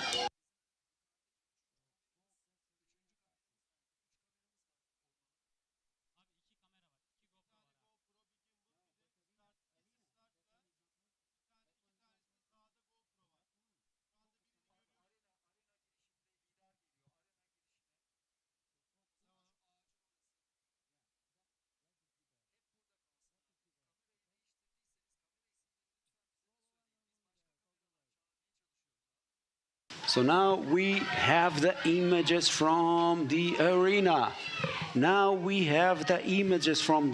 Why? Because we are waiting for Anna Lundberg from Sweden. We are waiting for her. In fact, Sweden is the big nation in the relay in the jaywalks. They have got 10 gold medals in the jaywalk relays, 8 silver medals and 3 bronze medals. They are clearly the best nation in jaywalk. They also have the more medals overall. The second best team in jaywalk in the girls class, in the women's class, is Russia and Switzerland. Both of them have 4 gold medals, so you can really understand that's a huge difference between Sweden and all the other countries. So not surprising, they were behind. But when you have such a big superstar like Anna Lundberg, everything is possible. Everything is possible. And now we see her. Now we see her. Now we are waiting for her. We got also a punch in the radio control in the women's class for Russia. Anastasia Bilyakova in 4th position, but she's 4 minutes behind, 4 minutes behind. Then 5th position for Switzerland, Lily Graber, 4:22 behind. Fight here for position 4 and 5. And also Finland won. What a recovery. What a recovery for Finland. They were 4:52 behind at the changeover. Now they are 4:34. So good race for Ida Apala today into position 6. And now I see Anna Lundberg. Now I see Anna. This is the fight for the gold medal. I don't think it will be such a big fight because she is all alone. Look at the style of this tall Swedish girl. She's checking her back and she's actually quite comfortable. Almost, well, not jogging, but yeah, that's good. Ve İsveç şu an lider. Görünüşe göre de en az 15 saniye arkasında hiç kimse yok. Belki daha fazla. Evet, şu an kamera görüyor. Arenaya doğru geliyor. Son kontrol noktasına doğru geliyor. İsveç bayrak yarışını kazanmak üzere değil. Tabii ki geçiş noktasına gidiyor. Ben çok heyecanlandım. So look at the speed of Anna. Look at the speed of Anna Lundberg today. She really is getting revenge from yesterday's race. She is running extremely well. No one is following her. This is clear lead for Sweden. Clear lead for Sweden here. Clear lead. Anna Lundberg from Sweden. What a race from her so far. What a race. More than 1 minute lead for Anna Lundberg here at the Arena Passage. She is all alone. She's all alone out there. All alone. And now she goes into the final loop of her course. Evet. Anna Lundberg İsveç'ten 1 dakikayı aşan bir lider zamanıyla geliyor. Hala spectator noktasından başka bir ülke geçmedi. Çok açık bir şekilde lider. Tek yapması gereken konsantre bir şekilde devam etmek.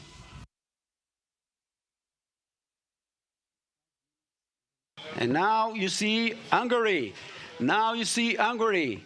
Cecilia Gardoni has lost some more seconds, but still in silver medal position. Still in silver medal position, Hungary. Cecilia Gardoni. Strong, solid race by Hungary so far. Coming here into the arena in silver medal position. 1:37 behind the leading team of Sweden with Anna Lundberg. So Cecilia Gardoni, second position so far for them. Ve ikinci sırada Macaristan Cecilia Gardoni ile geliyor. 1 dakika 37 saniye arkasında. Üçüncü sıraya Çek Cumhuriyeti bir takımı geldi. 2 dakika 18 saniye arkadan. Onu henüz daha kamerada görmüyoruz. Mavi, beyaz, kırmızı formalarını birazdan göreceğiz. Ve onlar şu an arena geçişini yapıp son looplarına koşuyorlar. Yes, but you see her.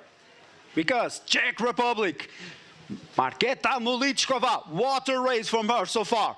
She is seeing the back of Cecilia Gardoni. So still possible for the fight for silver medal. It's still open for silver medal battle today. Markéta Muličková, she is running so well. She is running really well today. And she is getting time on Cecilia Gardoni, so still possible for a fight for silver medal position. On the pictures you see Cecilia Gardoni, but I see Markéta Muličková here passing at the arena. She is running so well today. They were 5th at the changeover. Right now they are in bronze medal position, but she is fighting. I know she is fighting to get the silver medal. That's for sure. Evet, Çek Cumhuriyeti bayrağı 5. olarak almıştı ama şu an 3. pozisyonda ve bronz madalyayı altınla gümüşle değiştirmek için ensesinde. Arada çok az fark var. Liderin 2 dakika 18 saniye arkasında. Değişebilir mi? Belki değişebilir ama Anna Lundberg çok tecrübeli, çok iyi bir orienteeringçi. Ama gümüş madalya daha olası. Sadece 23 artı 18 41 saniye, 43 saniyelik farkı bir önceki radyo kontrolden 43 saniyeden 41 saniyeye indirdi ve drone görüntüleriyle arka tarafa doğru gidiyoruz.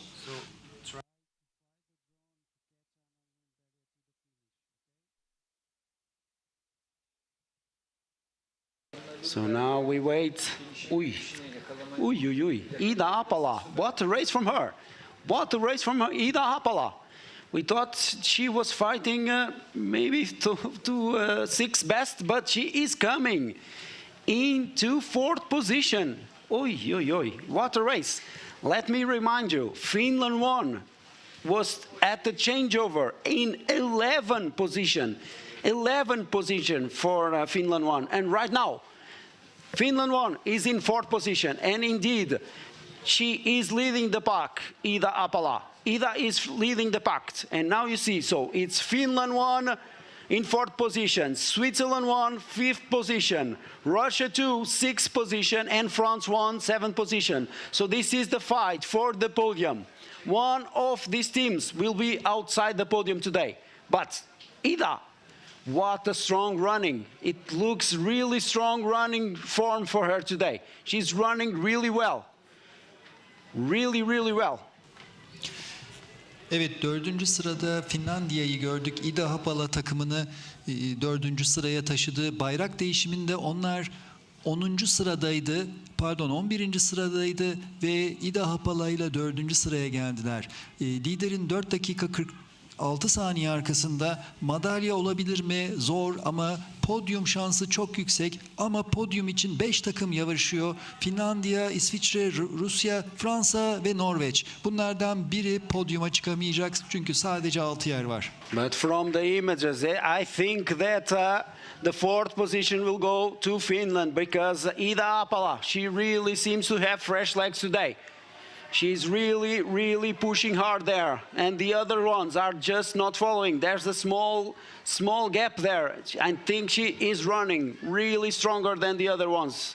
And in position 5, you had the long distance champion from yesterday, Lille Graber. But still, Ida Haapala running really well today. She's getting a gap there. From the images, you can understand that. There's now a small gap here. And Ida Haapala is alone there in 4th position. So good shape for her. But now let's focus to the finish because we will have the new junior world champions. And it is for sure Sweden because we are now waiting for Anna Lundberg to come here into the finish. And Sweden will take the gold. Sweden will take the gold. That is for sure. So Anna Lundberg, we are waiting for her. 1 hour and 35 minutes running time right now for Sweden 1. Tilda Östberg, Petrina Kostermans och Anna Lundberg, they will be the new junior world champions in the relay in 2021. Now you see her in the pictures. Look at the speed. Look at the speed. She reminds me a little bit of Thierry. She reminds me of Thierry. Similar story. Really tall Swedish, really super style. And in fact, like she is the main responsible for this gold medal, I may say. They were in 4th position, 1:46 behind Hungary. And now she is all alone. She could celebrate. She could come here in the running with Tilda Östberg and Petrina Kosterman. They will celebrate all the way to the finish. This is a really solid team performance. But the big superstar is Anna Lundberg. She is coming right there to the lost control. She is coming to take gold back to Sweden. This is the 11th gold medal in the women's class for Sweden. Ve İsveç şu an takımıyla İsveç 11. altın madalyasını almak üzere finişe doğru koşuyor. Takım arkadaşlarıyla beraber. So Tilda Östberg, Petrina Kostermans och Anna Lundberg, the new world champions, junior world champions. Big, big, big hand of applause for them. Ve 2021 Gençler Dünya Orienteering bayrak takımı şampiyonu kadınlarda İsveç oluyor. Onlara kocaman bir alkış diyoruz. Ve ikinci, who is coming for the second? Now into silver medal. We are waiting for Hungary. We got the pre-warning for Hungary. So pretty soon, Hungary to take the silver medal. We still didn't got a pre-warning for Czech Republic. So official time for Sweden, 1:36.57. 1:36.52. Official time for Sweden, the new junior world champions in the relay, in the girls class. 11 gold medal for the women. She's coming. Now, Hungary, I think she's taking the route choice down this green area. So pretty soon we will see her punching the second last control and then here into the last control and the finish. And into silver medal. So we focus there. Yes, she took that route choice, not the ideal one. but still good enough. And she's coming here. Hungary. Macaristan değişik bir rota seçimiyle Solid geldi. performance. This is team performance, Caner. This is team performance.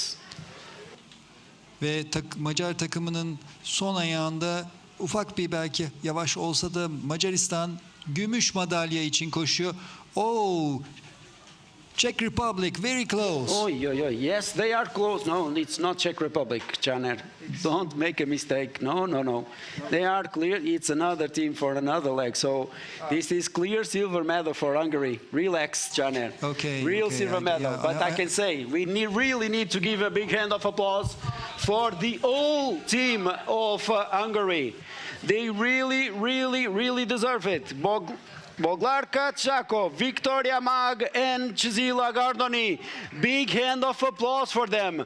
Really solid team performance. Really solid team performance. You really deserve this silver medal today. I may say this. You really deserve this silver medal. Really happy for you, girls.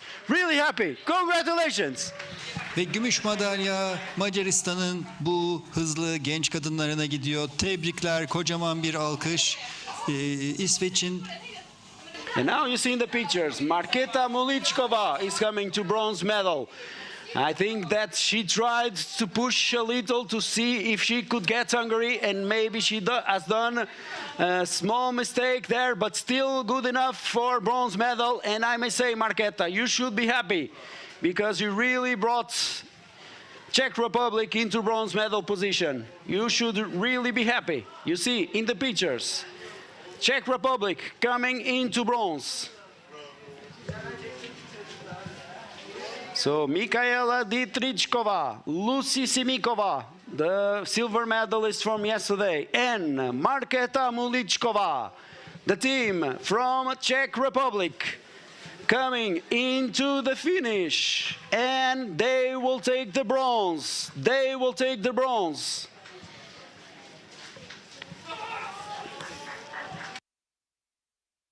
So bronze medal for Czech Republic. Let's cheer for them. Let's warm them. The day is raining, but let's give some warm welcome to Czech Republic into bronze medal position. Really happy for Czech Republic. Evet, Çek Cumhuriyeti bronz madalyaya koşuyor. Son 15 metreleri ve geçtiler. Oy, oy, oy. There you have it. Tebrikler. Bronze medal for Czech Republic. And now the fight for the podium. Now the fight for the podium. We got a pre-warning and still a small gap for Ida Apala. You see her there in the pictures. What a race from her. She's doing a fantastic relay competition. Finland was in 11th position at the changeover, but now coming here into 4th position. She's really tired, but she should really be happy because it was a really strong performance. So Finland will come into 4th position, and then just after we have Switzerland on the back. And while we're waiting for them, we can see the first men coming into the arena passage. We'll get back to the men's competition really soon, but you can see them now passing. So back to you, Bruno. We'll get back to the men's competition in a very short while. We have Switzerland and Norway passing here. Great, thank you very much, Helge, because now we see Ida Apala. Really good race from her today. She managed to bring Finland from 11 into 4th and into the podium. What a race for Ida today. What a race for her. What a race. Really good race for Ida Apala. So Finland in 4th position. Now into 5th position, Switzerland. Lily Grabard is coming here into 5th position.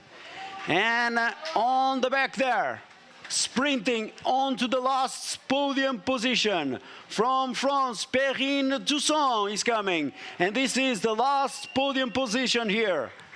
Perrine Toussaint from France into 6th position. 5:34 behind. So Finland 5:04 behind. Switzerland 5:22 behind. France 5:34 in 6th. And now Norway 1 into 7th position. Also good race for Pia Youngvik. Managed to bring the team from 13 to 7. 5:49 behind. Now Russia 2 into 8th position. 5:56 behind.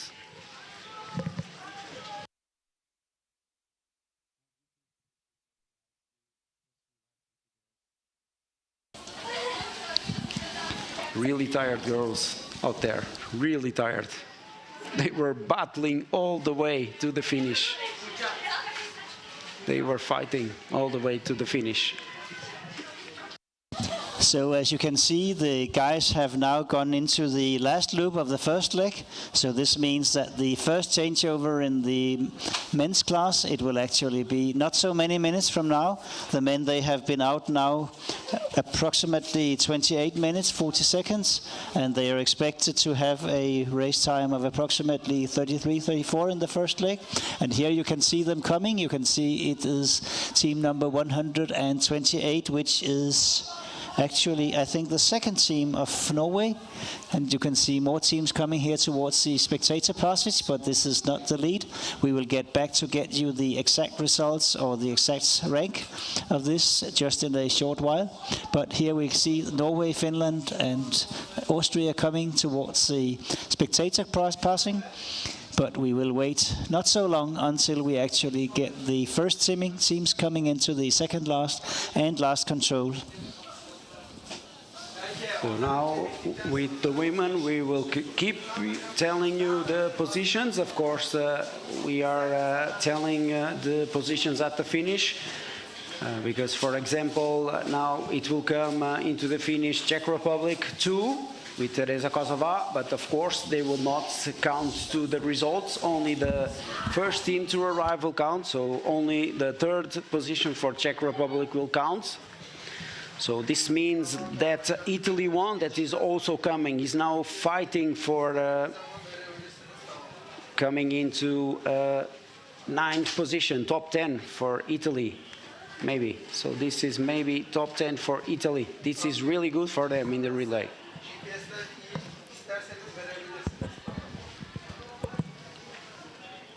Now big pack of guys coming up there to the spectator passage.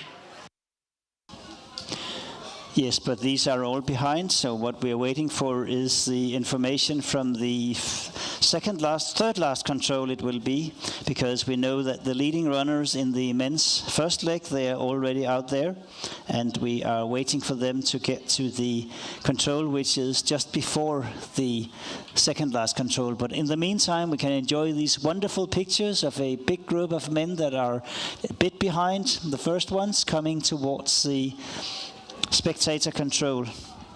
And now we got the first punch at the control before the second last control. And this is Finland in the lead together with the Czech Republic. So they will come to the second last control very, very soon.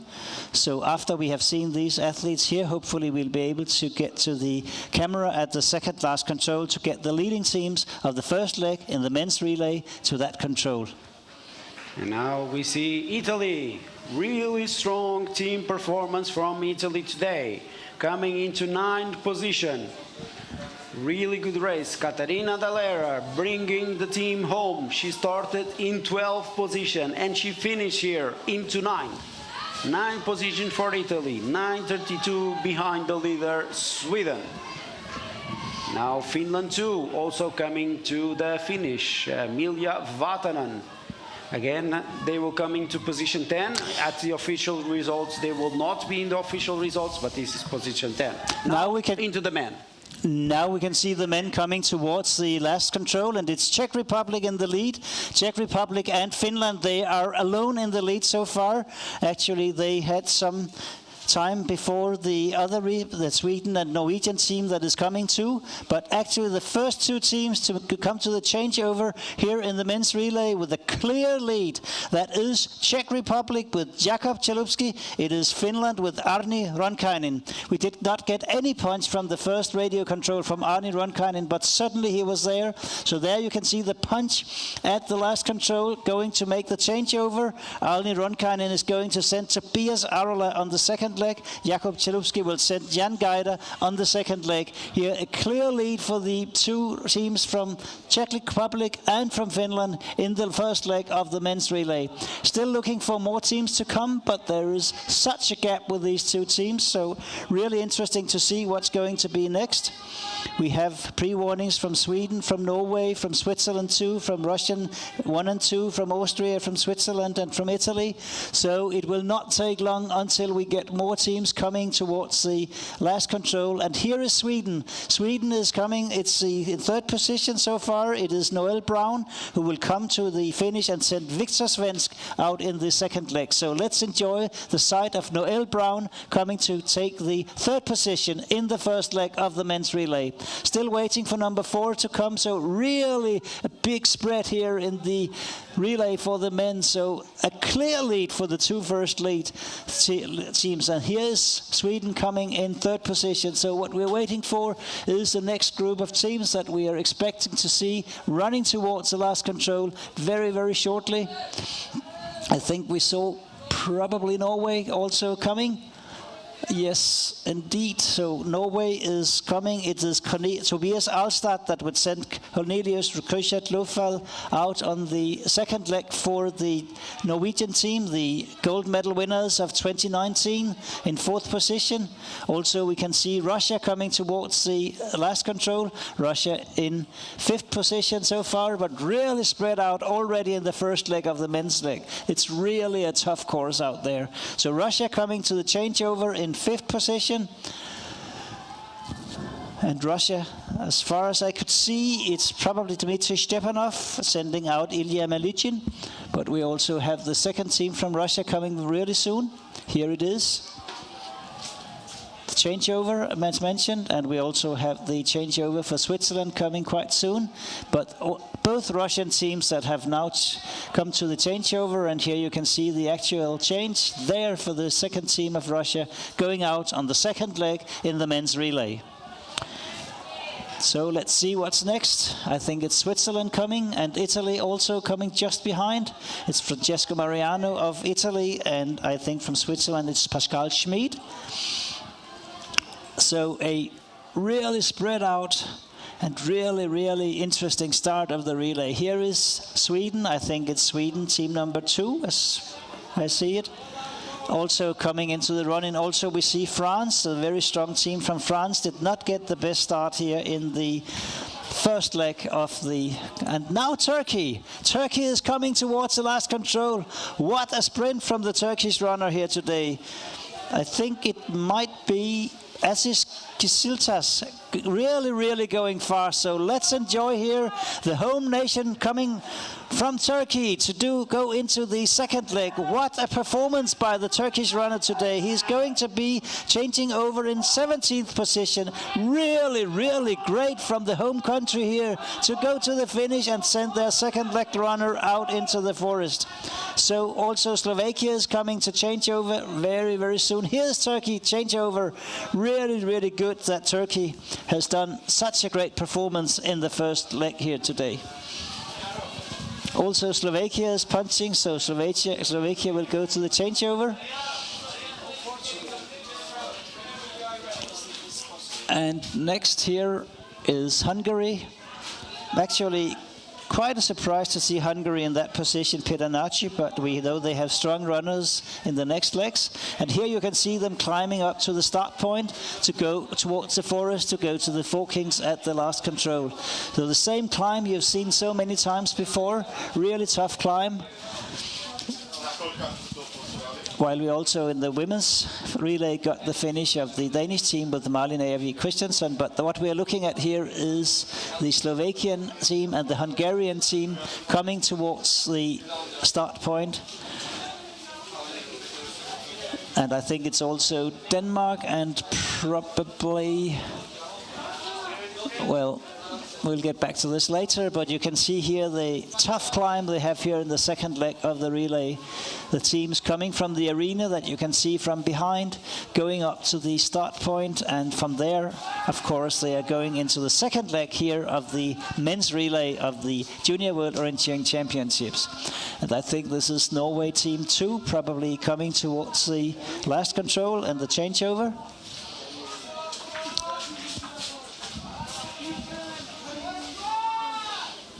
So I think it is Sigurd Paulsen V who will send Vigard Kittelsen out on the last leg. Also, we have the changeover of Portugal, Bruno. Waiting very soon to... Tomás Lima is passing the baton to Vasco Mendes there. They are almost 4 minutes behind.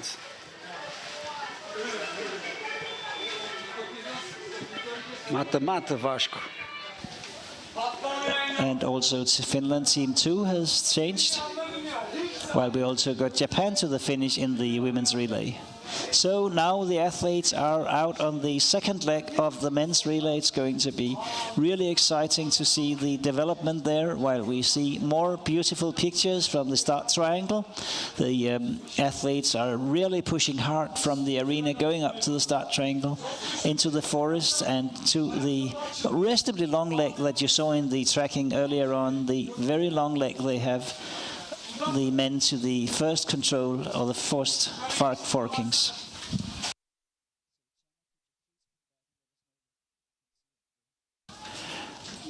Changeover here from Norway second team, and we also see Germany is waiting to change over. Norway starting there, and Germany will start shortly to go out on the second leg. We also see that Poland is now waiting, and also Denmark team 2 is waiting to start out on the second leg of the men's relay.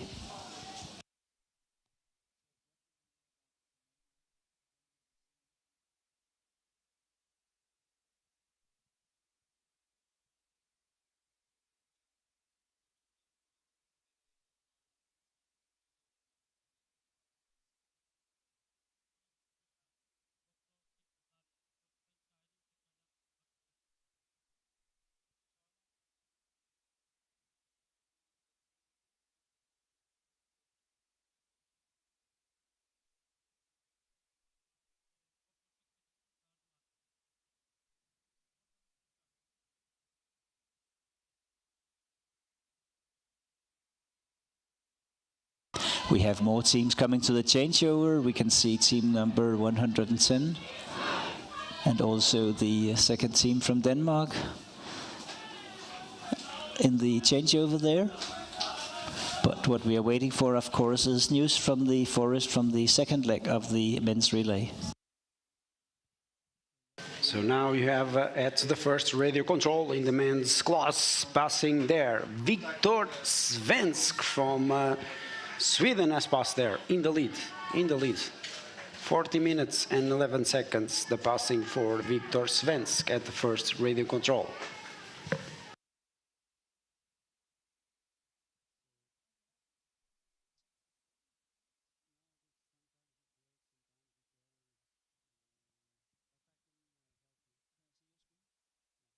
So now also Norway 1 and Czech Republic 1 passing at that first radio control, and also Finland 1. So Norway 1, 33 seconds behind Viktor Svensk and Sweden. And then Czech Republic 1, 35 seconds behind, and Finland 1, 38 seconds behind. So they are just a little bit, there's a small gap for Viktor Svensk in the leads of the men's relay, second leg of the men's relay so far.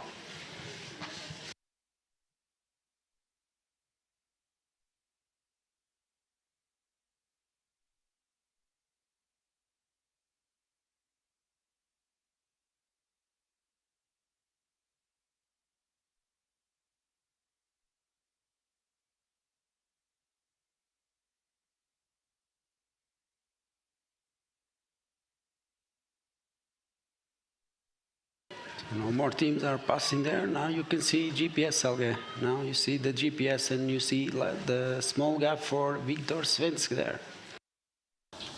So the radio times we just got, those were from control number 2. That's the first common control after the forkings that you can see here in the picture. So this means that now Sweden is going up to the next forking, and you can see that there is one forking control going more to the right, and Sweden is now going straight up this beautiful oak forest. You should really go out there. It's a wonderful, wonderful area with this really, really tough climb that they will get to in a short while. So you can see actually Viktor Svensk, he is there running really, really well right towards his control. You can see also the GPSs of Czech Republic and Norway that are the two chasing teams. and Norway that were 33 seconds behind at the first radio, and Czech Republic that were 35, and Finland that were 38 seconds behind. So now you can see them in this really, really tough big re-entrant that they're going to their third and fourth controls, and then another huge climb going up to 5. There you can see where the men's course is actually longer than the women's course. 5, 6, 7. It's a really interesting area when they get up there, like they were in the first leg. Really tough and not so good visibility, especially the 7th control is really a tricky one in this big hill that you can see on the pictures. And also past that first radio control, we had some more packs of runners passing there, because 1:45 behind. We had one Russia 1 and 2, and Switzerland 2. And then 2 minutes behind, we had Austria 1, Switzerland 1, Italy 1, Spain 1, Sweden 2. France 2, 2:45 behind. Hungary 1, 2:46 behind. Slovakia 1, 2:47 behind. Czech Republic 2, 3:46 behind. So these are the passage at that first radio control in the men's course.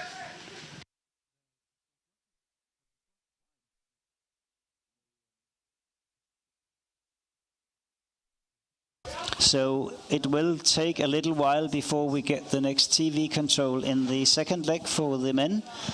So in the meantime, we can see Romania in the picture. They are going to do the changeover. They are, of course, some minutes behind, but we will get back to you with more information about the teams in the actual second leg of the men's relay. And Caner, really interesting to see Turkey 1 running really well. They passed that first radio control in 19th position, 4:04 behind the leaders. Really good race so far. They are in fact leading Denmark 1. They are in front of Denmark 1. Yes, that's quite interesting. I was talking to Aziz Kızıltaş. Demin Bruno ile Türkiye bir takımıyla ilgili konuşuyorduk. Türkiye bir takımı Aziz Kızıltaş'la beraber 17. sırada ilk turu bitirdi. Aziz'le konuşma şansım oldu. O beraberce giderken takımın herkesin başka bir yere koştuğunu gördü grubun. Ama yarışın başında tabii gruplar biraz beraber de koşuyorlar. Orada yalnız kaldığını, onların yanlış gittiğini düşündüğünü söyledi ve kendi hedefine doğru devam etti ve kendi kontrol numarası 35 numaralı hedefi gördüğü zaman çok rahatladı. Diğerleri hata yaparken evet Aziz orada bir avantaj sağladı. Takımı böylece 17. getirdi. Bravo ona. Ondan sonra şimdi Ahmet Yasin Temel koşuyor. Ahmet Yasin Temel zorlu rakipleri arasında biraz zaman kaybetse de ilk radyo kontrolü 4 dakika 4 saniye liderin arkasından getirdi. Ali Aydın bayrağı 3. olarak alacak. Bu arada tabii 4 dakika içerisinde 18 tane takım var. Lider şu an İsveç bir takımı, Norveç bir, onu 33 saniye geriden takip ediyor. Hemen enselerinde Çek Cumhuriyeti bir takımı var. Finlandiya da 3 saniye arkasında. Yani 33 ile 38, 5 saniye içinde 3 takım gümüş madalya için savaşıyor. Biri 4.lüğe gidecek. Rusya'nın 2 takımı birden onları takip ediyor.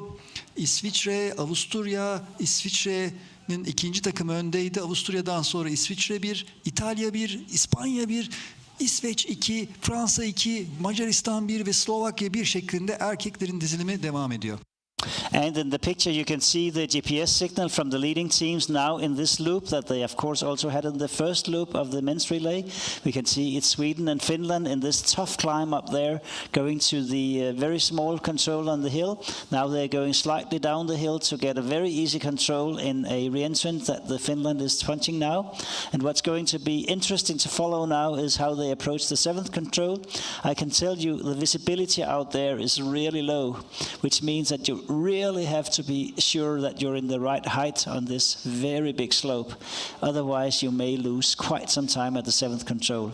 I think Victor Svensk and the Finnish runner here, Topias Arola, they are really skilled runners. They know how to get to a control like this. And after that, they will actually go to the same control number 8 that we also saw in the women's course.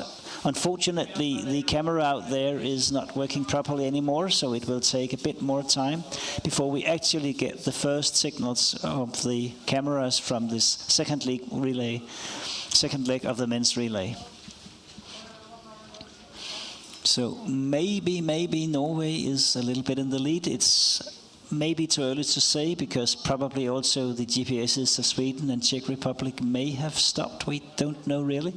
So this is something that we will have clarification about just later, but at least what we can tell you is that after the 7th control, there's a tough climb going up towards the 8th control. Evet, şu an ekrana Yusuf Parlak geliyor. Yusuf Parlak Türkiye 2 takımında ve geldiği noktayı, kamerayı görmeye çalışıyorum. Fitişe doğru geliyor, bayrak değiştirmeye doğru sanırım. Türk 2'de Özcan Deniz geliyormuş. Evet, Özcan Deniz Cuma Ekici'ye doğru verecek ve evet, Deniz Özcan ikinci, Türkiye 2 olarak geliyor ve onların şu an 40. sırada bayrağı değiştirmesini bekliyoruz. Aferin Özcan. Cuma ondan bayrağı aldı ve son ayağa çıktı. Onlar ellerinden geleni yapacaklar ikinci takım olarak. En iyi koşucular birinci takımda koşuyor. Kalan sporcularla da eğer 3 kişi yapabilirse ikinci takımı yapıyor ülkeler. Türkiye'nin birinci takımı şu an 19. olarak yarışa devam ediyor. Ahmet Yasin Temel parkurun belirleyici, kırıcı, fiziksel olarak kırıcı noktasına diğer rakipleriyle beraber geliyor. Onu demin GPS ekranında görmüştük. Ve Cuma Ekici'nin haritayı okuyup ilk rotaya nasıl yaklaşacağını belirlediğini ve muhtemelen başka ayakları planladığını görüyoruz. Burası nispeten düz. Hop, Özcan Deniz evet almış bunu. Ben Ali Aydın'ı doğru tanımdığıma emindim. Ekranlarda biraz karıştırdı. İkinci ayağa çıktı tabii ki. So while we wait for the men to pass at the second radio control, some interesting details regarding the women's relay, because we are analyzing here the times of the top runners in the last leg, and I can tell you that the performance from Anna Lundberg was really good, really faster than anybody else. She ran in a time of 30 minutes and 20 seconds, and then the second best also run a fantastic race was Ida Apala, 32:18. So in fact, Anna Lundberg was almost 2 minutes faster than Ida Apala. What a race. Also, Pia Jongvik also did a really good race, 32:25. They were clearly the 3 best out there in the forest on this last leg for the women. Again, gold medal for Sweden, silver medal for Hungary, and bronze medal for Czech Republic. But now we focus on the men. That have now been out in the second leg approximately 19 minutes, and we know that the running time was 32 minutes in the first leg, and also that the last leg takes approximately 5 minutes.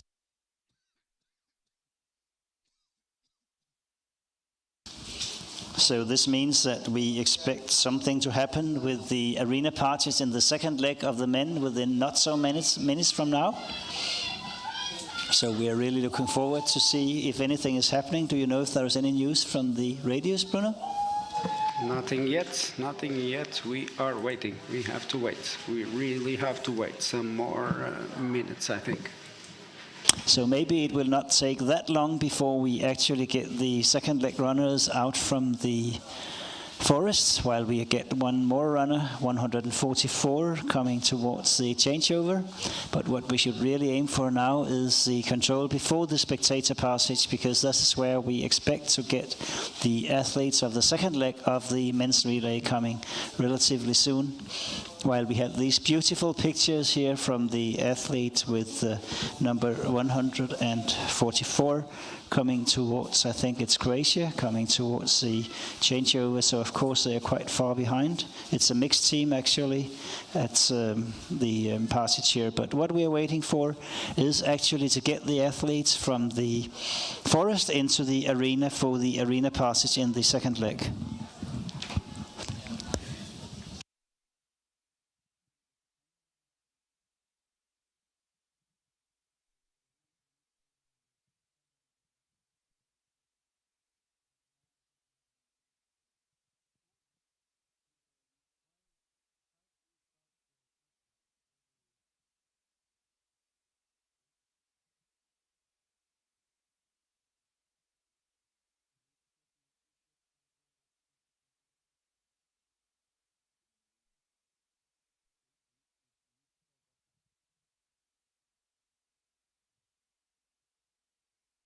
Still no news from that radio control, but they have passed there.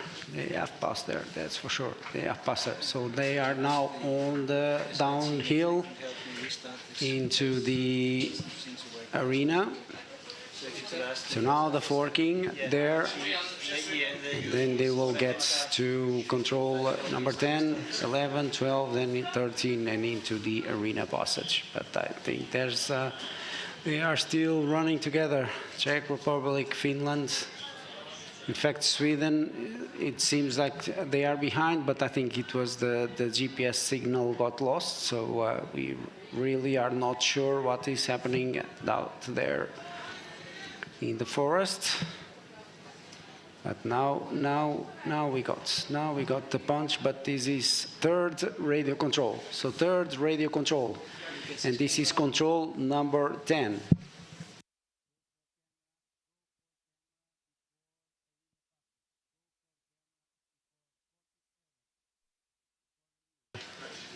So, and I can tell you that at the control 10, Viktor Svensk is alone. Viktor Svensk, now the GPS is live, and he is punching. This has a small delayed GPS, and he has already passed there in the leads, Viktor Svensk. And you can see Switzerland making a mistake there. Helge, Switzerland making a mistake there on the forking area. It seems they are too far north, and this area is really, really tough. It got branches all over. It's very steep, so if you make mistakes there, I'm sorry to say that it will take quite some time to relocate, since this is really a tough area. So now we are getting into the picture, Viktor Svensk. There you can see the punch, and he is all alone. All alone is Viktor Svensk, and now he is really looking thoroughly at his map. You saw the map just before, two very easy controls that are going to be the next ones that he is going to get to, but we are waiting for the next athletes to come here. It looks really good for Sweden today. Like it was in the middle distance, Sweden is really back into the Junior World Orienteering Championships. Yeah. So we are waiting at the control. Yeah, because we should focus here, because within 1 minute, several teams will pass here. Norway, Russia, and the fantastic Spanish team. They are running so well. At the pre-warning, they were in 4th position. Oh my God. Really happy for them. That is fantastic, and it has now been 45 seconds in the passage of Viktor Svensk, and still no one to punch here at control number 47, which is 2 controls before they get into the arena passage. Really tricky area, this one. The visibility going into this control is really low, so you have to be really careful when running the slope from the radio control, which was the control before, into this control. It's been more than a minute now, so what a performance. Here we got the team from Norway in 2nd position, but but they are 110 behind. Russia is there. They are also 110 behind. They're number 2 and number 3. And we can see also the Spanish team, the team from Spain in 4th position coming there. Czech Republic is number 5. I think it's Finland. Switzerland coming towards that. So this is the pack that Bruno just mentioned, chasing the Swedish team. But really, the Sweden is going well today. So let's see. Also, I think it was second team from Switzerland, maybe. Yes, so it was let's second get team back. for Switzerland. And Hungary passing there. Because we saw that it was a mistake there before from the first team. At Italy also punched here at this control. So Victor Svensk will get into the arena really, really soon. And I think maybe in less than a minute we will see him coming up the slope here, as we saw the women earlier on. We didn't get much information from this area for the men because it was the exciting finish of the women's race we had just at that time, but it's only going to be 2 very easy controls, so there's no chance Victor Svensk will make any mistake at this part of the course. So it's really, really definite that he will be there all alone in a very, very short while. He had more than a minute gap at this TV control we just looked at. So what we're waiting for at the second leg here is Victor Svensk, while we go back to the TV control to see if more teams are coming. And this beautiful oak forest out there. And there you can see the team of Slovakia coming in, and also the second team of Sweden, and I think also the second team of France that came into the control and punch to go down towards the arena passage. Here we got Austria also punching. And here is Victor Svensk. Here is Victor Svensk coming into the open area. You've seen so much more runners running here. It is so tough. But of course, Victor Svensk, he is super fit.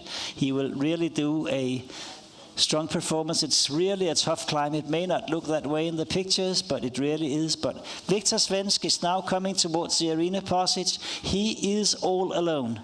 Sweden in a clear lead, like they were in the last leg with Hanna Lundberg in the women's relay. So Sweden strikes back. They were so strong in the middle. They did not really get to the top positions yesterday in the long distance. But now Sweden is back. And you can see behind Victor Svensk, no one is there. And they were more than a minute behind, and you can see the speed here of Victor Svensk, the Jukola winner of this year. 6th leg was his second last leg, so he knows everything about how to run a relay. If you can be in the top position in the relay of Jukola as a junior, then of course you can also be in the top position in the in the spectator control that you just saw here. So Victor Svensk is passing here in the second leg. He is all alone. So let's go back to look at the contenders to see how far they are back. Let's go back to look at them. And here they come. We have the 2 teams from Switzerland, as far as I can see it. So really strong team performance here by Switzerland, but we are looking to see what other teams are coming. So now we can see them coming towards the arena passage, and we look to see if more teams will come. I think Hungary, and now you see them there. We are also waiting for Norway. On the pictures. And here they come, all together, the 2 teams from Switzerland. You can see Hungary, you can see Finland, you can see Norway. Norway has been caught by this pack of runners, but what a view. Great to see those 2 Swiss runners ahead, to see Hungary coming up. Hungary was challenged in the first leg, but they are really making their way back into this competition. They can literally see the medal ahead of them, and since only one of the Swiss team would be able to get a medal, actually now Hungary is in bronze medal position. So here the 2 Swiss teams are punching at the arena passage, and we get the rest of the athletes coming really, really soon. This big pack of athletes, while you see behind, I think it's Finland coming first. Russia is there, I think. I can tell you that Switzerland 1 and 2, 1:11 behind. Hungary 1, 1:19 behind.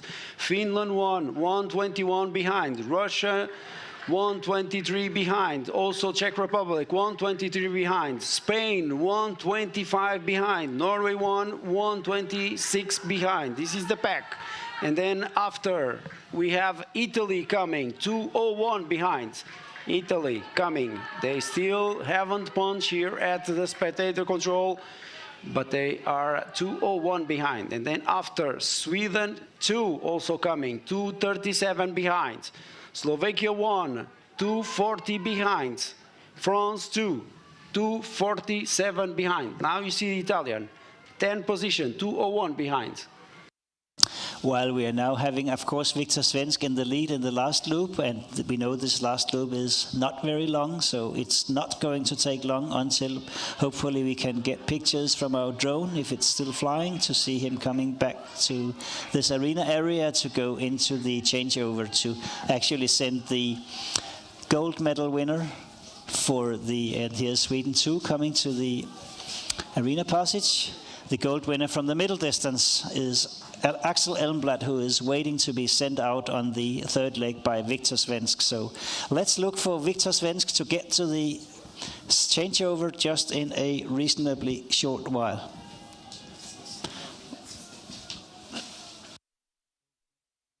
Evet, erkekler yarışında 3.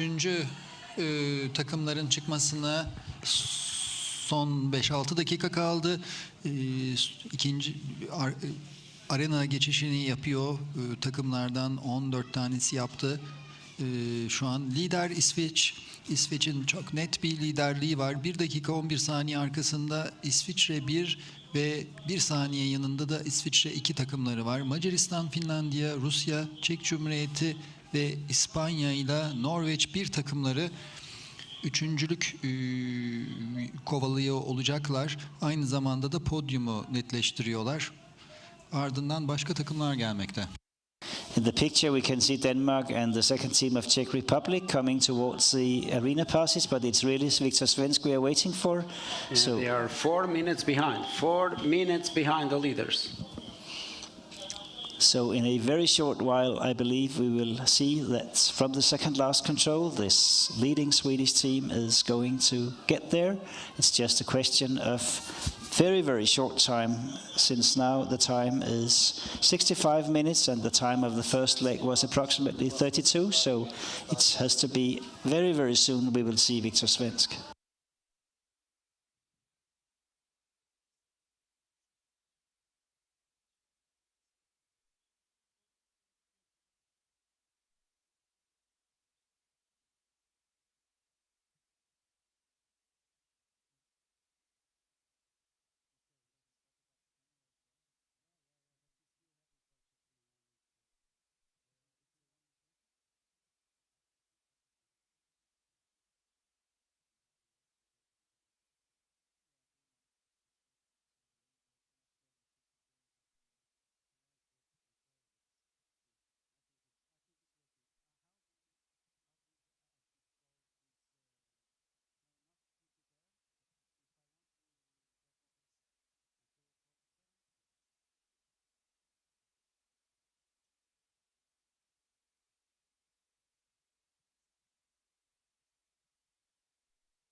So now we got the pre-warning from the third last control here in the second leg for Victor Svensk. And of course he's all alone. He is now back out in this open field. So what he is doing now, he is running in the open field towards the second last control. You all know the place of that was the same as all the others who have punched there. So very, very soon in this open field you will be able to see Victor Svensk coming towards the second last control. And after that, of course, into the finish. So let's look for him. He will be out in the open very, very soon. Evet, Victor Svensk İsveç'ten lider koşucumuz sondan ikinci kontrole doğru geliyor. Birazdan evet, now we see him. And here is Victor Svensk in the picture. He will punch the second last control in a few seconds, still all alone, and he will punch. There's a control. So now we have Victor Svensk coming towards the last control here in the second leg of the Junior World Orienteering Championships 2021 in a clear lead, going towards the last control, to come into the finish, to send out his teammate, the world champion in middle distance for juniors, Axel Elmblad, on the third leg. It looks really good for Sweden. We know from what Bruno said that Sweden has been doing a lot of success in the women's relay. It is exactly the same with the men's relay. Sweden, they are so good when it comes to relay, and here you can see one of the really strong runners from Sweden, Victor Svensk, coming towards the finish to actually send Axel Elmblad out in the course. And in the radio control, we have Switzerland one that is 1:24 behind, Hungary 1:37 behind. So there's a clear lead here for Sweden, while Axel Elmblad is sent out on this course on the third leg of this relay. And like Helge said, we got the pre-warning from Switzerland 1 and Hungary. Now you see Switzerland 1 there. Pascal Scherer is coming down the slope to the second last control. More than 1 minute behind. More than 1 minute behind the leads of Victor Svensk and Sweden. And the team of Hungary is still making their way back to this. They started out on this leg in 19th position. Now they are third. This is Sultan Boydoso doing a tremendous race for Hungary in third position. And after him will be Russian Federation. But now we see Switzerland, the second team, now coming towards the actual last control. Hungary was 13 seconds behind Switzerland at the radio control. And you could see just in the back all the other runners coming here. But let's take Switzerland. Let's take Pascal Scherer to come to the changeover. Really strong performance by the Swiss team here today. They have not had all the success we might have expected in the previous days, but now they are striking back. Switzerland in silver medal position, sending out Florian Freuler in the last area. They were 9th position at the changeover. Now they are number 2. Hungary is waiting to be sent out next, and here, what a picture we have here. This team of people coming towards the changeover. We have Finland, we have Spain, I think it was Russia, I think it is the team of several people coming here. Maybe you could get us a time, Bruno. Yeah, you have Russia, Switzerland, Finland, Norway, and Spain. Pablo Ferrando, what a race for Spain. What a race for Spain. And he is in fact here sprinting. So Spain right now in 4th position. Oh my God, I'm getting goosebumps. I'm really happy for Spain. What a race from them. 2:04 behind, Spain in 4th position. Then Finland 1, 2:05 behind in 5th position. Then Switzerland 2, 2:09 behind in 6th position. Then Russia 2:10 behind in 7th position, together with Norway, also 2:10 behind. And now Italy in 9th position, 2:22 behind. And Italy is sending out the really talented Ilian Angeli. Is really talented. So maybe another podium for Italy in today's relay. Maybe another podium. Let's wait and see. Everything is open in the men's class. So let's just make a review of what has happened in the second leg. Actually, Sweden in a clear lead. They started out as third in this second leg. We have Switzerland now as number 2. They are 1:20 behind. They were 2:11 behind when they were actually starting out here in 9th position. Hungary was in 19th position. They were 3:33 behind. Now they are 1:37 behind. Spain was in 11th position when they went out of this second leg. Now they're in 4th position. They took 20 seconds on the lead. In 5th position now we have Finland that started out as second, only 4 seconds behind. Switzerland 2 started out as 5th and now they're 6th. Russian Federation was 1:41 behind, now they're 2:10 behind. Norway started out as 4th, now they're 2:10 behind. Italy started out as 10th and now 9th. They're up almost the same behind. Czech Republic, that was actually winning the first leg, they are now in 10th position. They are 2:44 behind. And then we have Sweden 2, we have Slovakia and France 2. But what a turnover we have seen on this second leg of the men's relay, while we are looking at Jakob Steinthal from Denmark coming towards the last control to go into the changeover. Bayrak yarışında ikinci ayakların şöyle hızlı bir özetini yaparsak İsveç dediğimiz gibi lider, üçüncü başladığı ayağı lider olarak geçti ve 1 dakika ileriye 1 dakika 24 saniyelik bir liderliği var. Arkasındaki İsviçre bir takımı 9. sırada başladığı ayağı 2. sıraya getirdi ve esas performansı Macaristan yaptı. Orada Zoltan Budolso 19. sırada başladık yarışta 3. sıraya getirdi takımını. Çok büyük bir performans. Rusya 3.lükten 4.lüğe düştü. Keza İsviçre 5.likten 6.lığa düştü. Burada yükselen takımlardan biri İspanya. Pablo Fernando gerçekten 7 sıra birden yukarıya taşıdı takımını. Türkiye ne yapıyor? Türkiye henüz değil, düzeltiyorum. 3. radyo kontrolden Ahmet Temel Yasin geçti. 17.likten 24.lüğe gittik ama Ali Aydın'ın bu gidişatı değiştireceğini umut ediyoruz. Şu an kameralar harita alan sporcuların ilk noktaya gidişini gösteriyor ve bir yandan aşağıda değişimler var. So now we are waiting for the information from the third leg for the first radio control, which is also the first leg after the first forking. So really exciting to see how the development will be. We think we have really Sweden here in a really strong position now with Axel Elmblad and the last leg. And you can see here the tracking. It may not be live, so it's too early to make any thoughts about this, but at least we can see the Swiss athlete going towards the 3 forking controls that you can see here in the picture. I think that the Swedish GPS probably stopped, but also that they are all going more or less straight towards their controls down there. And the next radio we have is the second control here in the men's relay. There we expect them to be, well, probably 2 or 3 minutes from now. It's really a tough climb going from the first control up to number 2. But as you can see from these forkings, actually there may be different read choices from the first to the second control.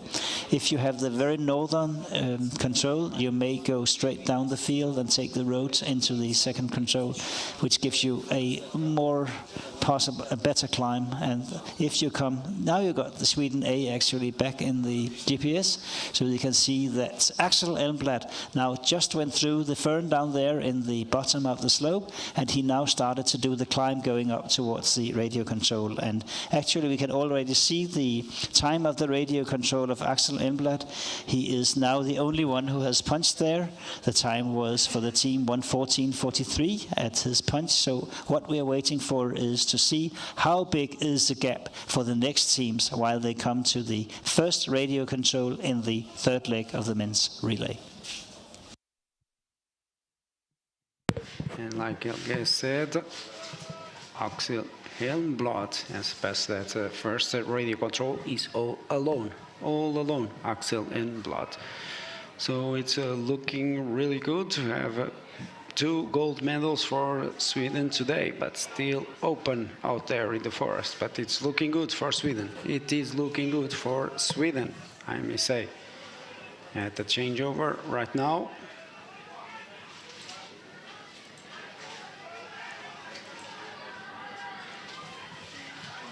I think we had the Norway, and coming up the slope, Austria. Coming up the slope to the changeover. But now we wait for some more teams to pass the first radio control in the men's third leg. Also, I can see the Portuguese, Manuel Oliveira, at the changeover. And we can now see that Switzerland and Hungary, they are together. Florian Fleurel and Ferenc Jonas, they're 1:24 behind.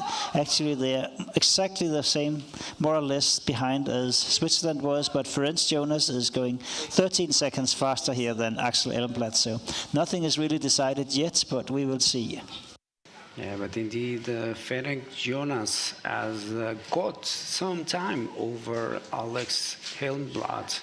He was 1:37 behind, and now is 1:24 behind. So he has got some seconds on Sweden. So Hungary is getting closer to Sweden.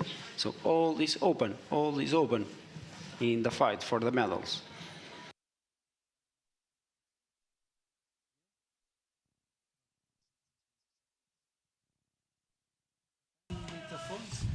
Evet, erkekler yarışında 3. ayak nasıl gidiyor? Sıralama şimdilik evet biraz değişti. Pardon, değişmedi. İsveç lider. İsveç'in 1,5 dakika arkasında İsviçre ve Macaristan var. Onlar esasında neredeyse aynı anda vardılar. Muhtemelen tabii daha doğrusu ayrı ayaklara, rota seçimlerine gittikleri için saniyesine aynı gibi gözüküyor. Burada İsviçre 2'nin ve Rusya İspanya 1'in, Finlandiya'nın, İsviçre'nin ve Rusya'nın geldiğini görüyoruz. Birazdan yaklaşık birkaç dakika sonra, muhtemelen 3 dakika sonra kamera noktasından geçecekler. Kamera noktası erkekler parkurundaki 8. nokta. The 8th control on the men's course will be a camera control and soon we go there. Okay, so now you can see the athletes in the GPS. We also got more radio times. Janis Hutzli of Switzerland, he was 2:33 behind in the second team of Switzerland. And then we have Russian Federation, Mark Titinin, he was 2:35 behind, so lost 25 seconds into changeover. Isak Jonsson of Norway, 2:54 behind, he lost 44 seconds. Ilian Angeli of Italy, 2:57 behind, he lost also 35 seconds. Johnny Donner of Finland, 3:03 behind, he lost almost a minute there. Gustav Viren Gonzalez in 9th position, 3:05 behind, also lost around a minute. Lukas Richter of Czech Republic is 3:20 behind, he lost half a minute. Leo Johansson of Sweden, 3:25, also lost half a minute. So almost all the chasing teams, they actually lost approximately 30 seconds in this very first part of the leg to Axel Elmblad. So quite obviously Axel Elmblad is doing a really great race. And as now you can see on the tracking, he is doing this really, really tough climb to get up to this road on the top of the hill. And then he will go to the 3 controls in this beautiful forest where you have controls number 5, 6, and 7. And Axel Elmblad probably now going up the roads to probably take a safe route choice from where it turns and going down into control number 5. We will see from the tracking what is the choices that are made here by Axel Elmblad, the third leg runner in the lead for Sweden here today. Evet, GPS'te son ayağa koşan sporcuları görüyoruz. GPS datasına göre Axel Elmblad İsveç'i lider olarak devam ettiriyor. Çok sert bir tırmanışla kendisi için güvenli sayılabilecek bir yön bulma için yola çıktı. Burada sanırız Macar sporcunun GPS'i çalışmıyor. İsviçreli sporcu 1 dakika kadar hala arkasında. And it seems now that the GPS of Axel Elmblad has stopped, unfortunately, but we will have the TV control at control number 8, which is now again working. So we will get back to that control when they will approach there. It is probably going to be a few minutes from now since they first have to do this loop, but you can see it now in the picture. You saw the women, they came from climbing up this hill. In this case, they will come from the left, so this means that you will not see them coming actually down from the tough slope, that you will see them coming running along this very, very steep slope, the men, just in a short while. So actually we are looking forward to see the further development here at this race, where we have still Axel Elmblad of Sweden in a clear lead, but nothing is decided yet. And for me, it's still good to see Spain hanging up there in the pack. They are really closing that pack. Now Switzerland too has 30 seconds advantage over them, but they are still running really good today. Also running really good today is Sordentrane Odun. He started in 14th position, 4:27 behind, but indeed it was one of the only that is getting time on Sweden. He's now 4:24 behind. So solid race for Soren so far. And we could see it already when Søren started. He went at a speed that was absolutely incredible. And now the Turkish team is changing over. So a Turkish team taking over, I think maybe this could be going out in the third leg for Turkey. So also they are here in the competition. I think Turkey 1 is going out there. 29 position for them, 13:59 from the front. But again, don't forget that all the second teams will get out of this classification. So they are still fighting for the best result ever in the relay for J-Walk for Turkey. That's for sure. So we are still looking at this control that is seen many times before today, since this was, as mentioned, where you saw this really tough climb of the women coming up, this really, really steep. And here is Axel Elmblad. So we will look at the time, and it is now 12:38 when he punches the control. He just looks at his map, and then you could see him continuing really, really fast, since it is not the same climb, and he is now continuing. As far as I could see, he will do the route choice going to the right, which means he is climbing up this very steep hill to the road. There you've seen a lot of other athletes running.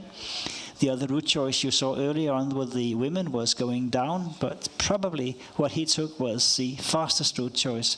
So we are now waiting to see what time will it be when we get the next runners out there. It's been now 35 seconds since we saw Axel Elmblad punching. We know that he was 1:24 behind at the radio control before these forkings, so there may be a slight difference in the forkings also here in the last leg. So there may be some changes. So what we're really waiting for now is to see who and when will the next punch come to this control. It's now been 1 minute since the punch of Axel Elmblad, so if they're going to catch further in him, they need to be in the picture really, really soon. It's now 1:10, so actually, if they're not there within the next 10-15 seconds, then Axel Elmblad is actually increasing his lead here today. So 1:20, and there is Hungary, 1:20 behind, almost exactly the same time behind as he was when they were at the radio control. And here's Switzerland, and Hungary may have changed his mind, I don't know, but Switzerland and Hungary are now leaving the picture again, and this is more or less the same as they were behind when they came to this first radio control just some minutes ago. And I think I saw something further down the slope, but that may not be true. So probably what we are waiting for now is the next team to come, the next group that will be also Switzerland and probably Russia.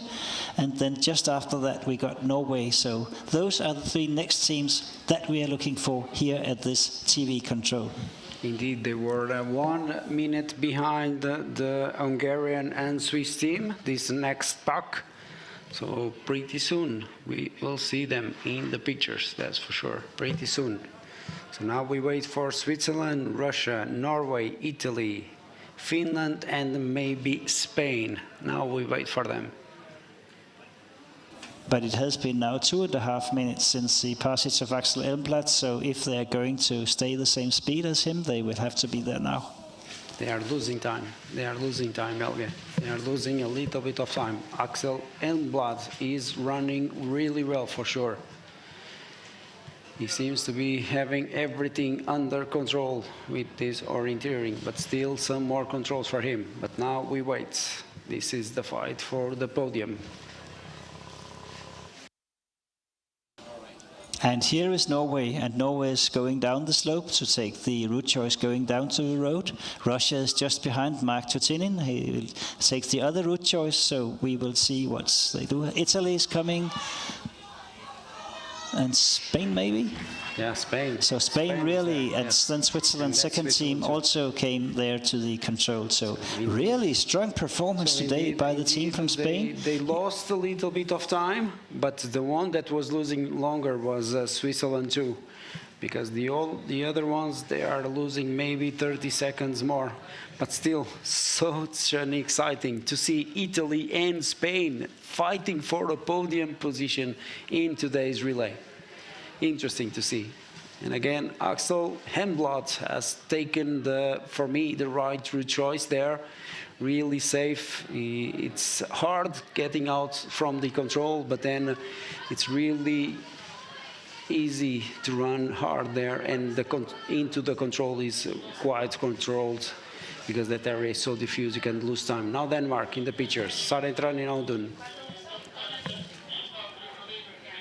So really strong performance here by Søren Trane Ødum. I think he may have caught a few seconds there, but Indeed, still. Indeed. So he is in fact 15 seconds faster than Axel Helmblad. What we just saw from the GPS was also the GPS of the Hungarian and the other team. Here you can see them again, Hungary and Finland, and they were 1:24 behind. But I think this climb down from control number 8 actually takes quite a long time, because I think what you can see now in the screen with Axel Elmblad punching his forked control, it's actually more than 1:24. So I think that we will see at the 10th control, which is our next radio control, that Axel Elmblad probably will be increasing his lead. We will see, but this is very likely to happen.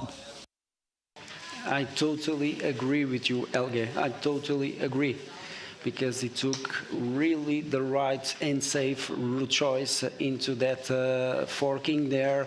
So now it's not so difficult, the rest of the course. The hard part is done for Axel Helmblad when we already got his pre-warning. Yeah, we got the time now in the radio control, which is control number 10.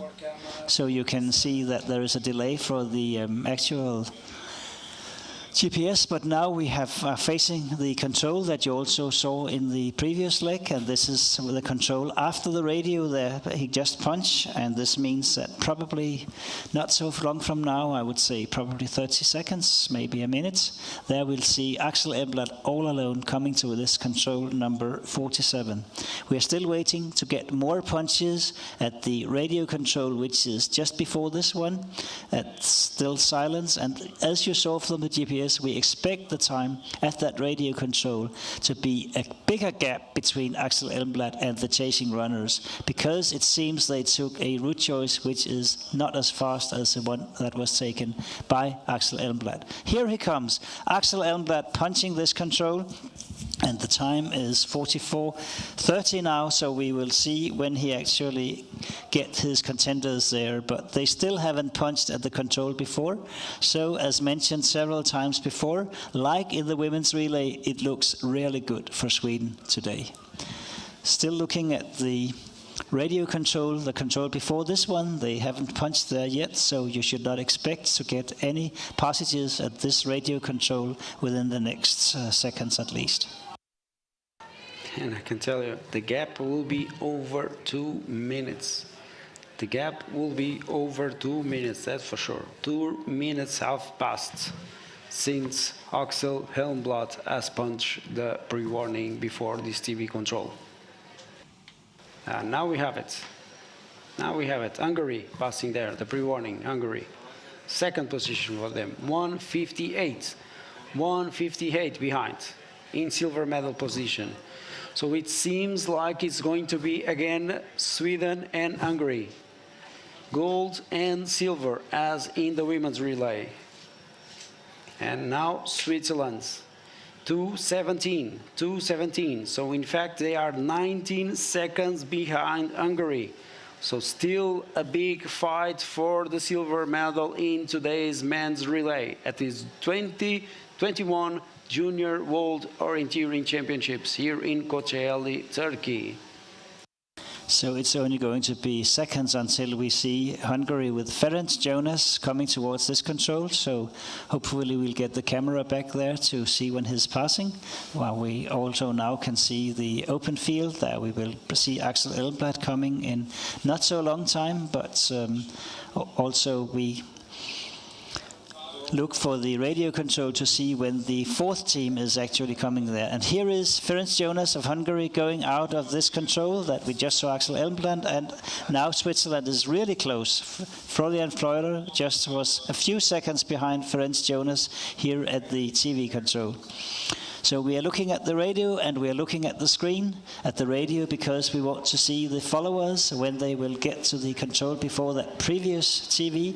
And we are looking here at the screen because we are waiting for Axel Elmblad to take the Swedish relay into the arena passage in a clear lead. 2 minutes was the lead at the radio control.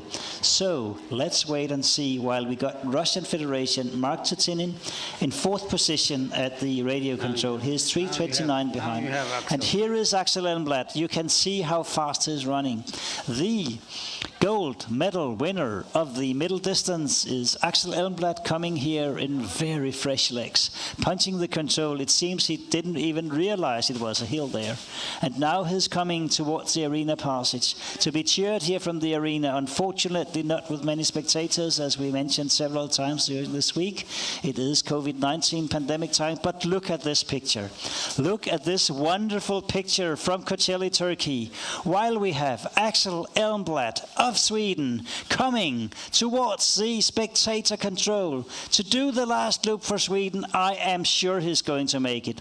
We have to remember that the last leg of this third leg the last part is slightly longer than the other, so he's going a bit further into the terrain. I am sure he's going to make it. While we also see that Norway has passed the radio control, but they are 4:27 behind in 5th position. So let's enjoy the view of Axel Elmblad now punching the pre-warning control, passing through the arena. So let's cheer from the magnificent Swedes, how they're performing today in the relay. First, they did an amazing job in the women's relay. Now they're doing a fantastic job in the men's relay. So here is Axel Elmblad passing through the arena in clear position as leader, in gold medal position, and I can assure you Sweden will stay there. It's going to be really unlikely that anything is going to happen to this position today. Yeah, he really has the gap to take it quite careful with his orienteering in this last loop. And look at this beautiful drone footage from the arena. We saw Axel Elmblad. Now Hungary is coming there. Hungary, which is Ferenc Jonas in 2nd position, and he was 2 minutes behind, and still that's approximately the same. So let's just look at this beautiful pictures again from the strong Hungarian team. Really an amazing performance today by Hungary. As Bruno mentioned, silver medal in the women's relay, and it looks as if they will fight for the silver medal because we also have Switzerland just behind. It is Florian Freuler just behind there, coming towards the spectator control and actually the last leg. So here we can see Ferenc Jonas and chased by the Swiss runner Florian Freuler to fight for the silver medal today, because it's very unlikely they will actually get to these Swedish runners. But let's just get back to the radio control. Slovakia there was in 6th position, 5:11 behind. Czech Republic 5:14 behind. Finland 8th position, 5:35 behind. But they were together with Denmark. Søren Trane Ødam is currently only 24 seconds behind the podium. So still a chance for this silver medalist from yesterday from Denmark, Søren Trane Ødam, to catch the runners in front of him. It's going to be exciting to see. But let's focus here at the arena, because this is a real big fight for silver medal. You see Switzerland here, just 5 seconds behind Hungary. So let's see, is Ferenc Jonas has the legs and the orienteering to keep up this small gap that he has to Switzerland. Really the fight for silver medal here. Erkekler bayrak yarışında son kilometre diyebileceğimiz son loop'u koşarken İsveç'in açık bir üstünlüğü var. 1.49'a yükseltti farkı. Axel Elmblad onu güçlü Ferenc Jonas Macaristan'la takip ediyor ve İsviçre 2'de peşinde. And now we can see Russia in the picture. Russia is in 4th position. They have exactly the same time behind Axel Elmblad as they did in the previous radio control. So Russia, that was 1 minute ahead of Norway at the previous radio control, still has a clear lead on Norway. We got no signal from them yet. So this is Russia probably going into a 4th position today. Mark Titinin of Russia coming towards the spectator control, and then after that to pass the arena here in 4th position, while of course we are still waiting to see what's going to happen in the very top of this race. From the radio point before, we also had the passage of seconds, teams from Switzerland and France and Sweden. Spain is now in 13th position. So Gustav Viren Gonzalez lost some places here in this last loop, but still interesting to see. Also Ilian Angeli of Switzerland, he is losing time today. He is 14th now, 2 seconds behind Spain. And here we can see Russia passing in 4th position in the arena going towards the last loop. And here's Norway coming towards the 5th position. He is currently 4:36 behind. He lost 11 seconds at this loop from the 2 radio controls. So Isak Jonsson of Norway in the picture coming towards the control. And he is probably going to make the podium here in 5th position and is not so far behind Russia, but probably too much for the last leg. We will see. But the fight for the podium will be really, really hard, because I really think that it's Isak Jonsson will keep it together. It will be for sure 5th position for Norway. But then the last position in the podium will be a big, big battle. Big battle. And now we got the punch at the pre-warning for this arena for the 6th position, in which will be the last team to go into the podium. And the punch was Søren Trane Ødam of Denmark. He started out as 14th, 4:27 behind. He lost a minute now to Axel Elmblad, but he is now in 6th position, 4 seconds ahead of Czech Republic. And what I can also tell you is that when it comes to the medal statistics, also Denmark and Czech Republic are fighting really hard to have the best medal statistics here in the JWOC. So really interesting fight here, but you can see Søren Trane Ødam is flying today. The silver medalist from yesterday, he is going so fast into this control just before the arena passage. I am sure he wants to be better than actually going out of the podium. The time of Isak Jonsson of Norway is 1 minute ahead, so Søren Trane Ødam has to take 1 minute in Norway in the last loop. It's not impossible, but probably he's going to do his very, very best in order to do this.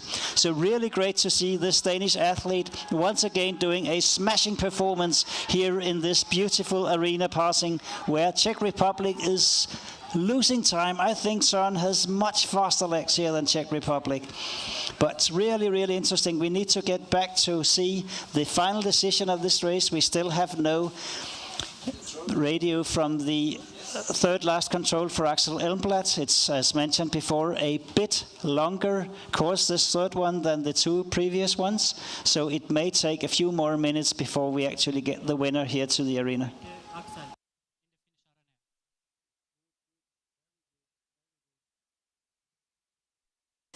So what we are now waiting for is, of course, the blue and yellow shirt going towards the 2nd last control.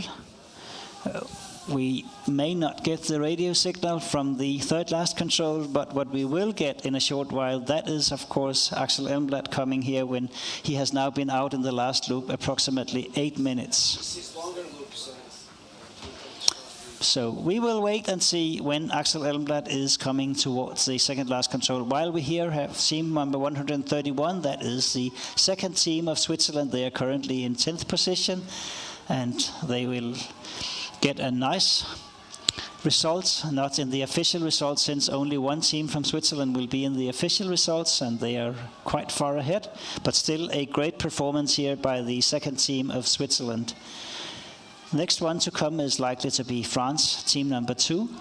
But what we are waiting for, of course, is to get news from the forest, to get news from the Swedish team Axel Elmblad that is currently racing in this forest to get to the last control, and of course after that into the finish. So we are waiting for the final decision in this race today.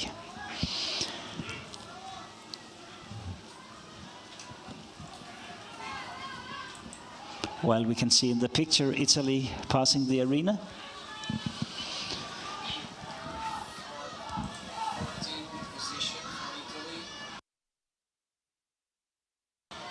And we also have the second team of Czech Republic, also the second team of Sweden, but it is the first team of Sweden that we are waiting for. So we are waiting to see from the second last control, not so long from now, what is going to happen.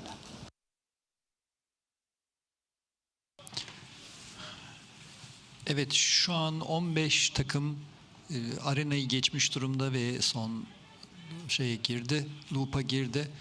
Muhtemelen 3-4 dakika sonra Axel Elmblad'ın 64 numaralı he has passed. Yes, we did get the punch from the third last control actually for Axel Elmblad, so this means that he is now in the open. You can see it is control number 18 that he has just punched, so he is now going straight towards control number 19 and 20, which is the last control.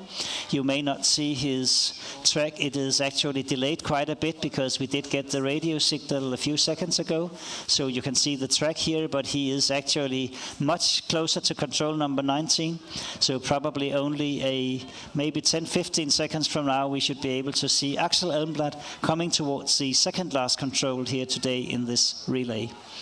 So let's see if we can get the pictures from the T. Here we got Axel Elmblad coming towards the last control. You can see how relaxed this is. He's going so fast and it looks so easy to go at this speed. Really a performance, a running style which is really fantastic here. Axel Elmblad going down to the second last control.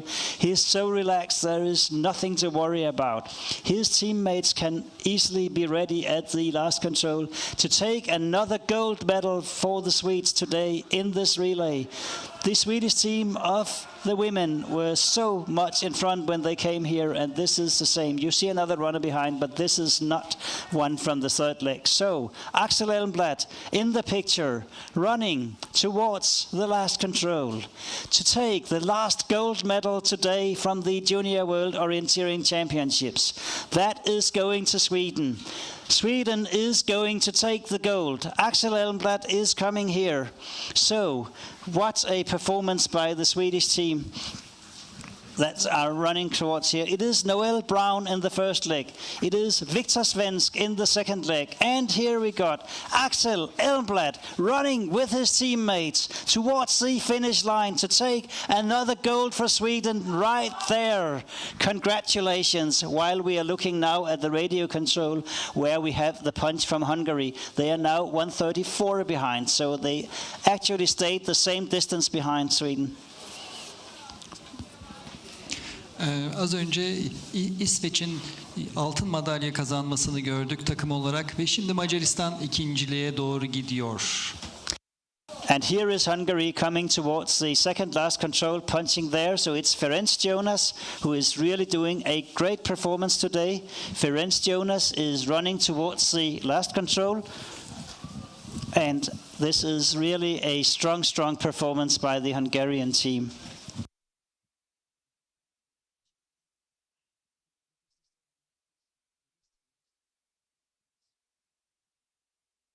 Really nice to see here in the picture this Hungarian runner coming towards the last control. It looks so easy and he can be really safe because Switzerland was 1 minute behind at the radio control.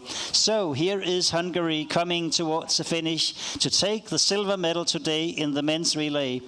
It's Peter Naci in the first leg. It is Zoltan Buidoso in the second leg. And it is running in the middle here, Ferenc Jonas taking the Hungarian to the silver medal today. So what a fantastic performance here by Hungary. They took the silver medal in the women's relay and now they take the silver medal in the men's relay. So what a great race for Hungary today.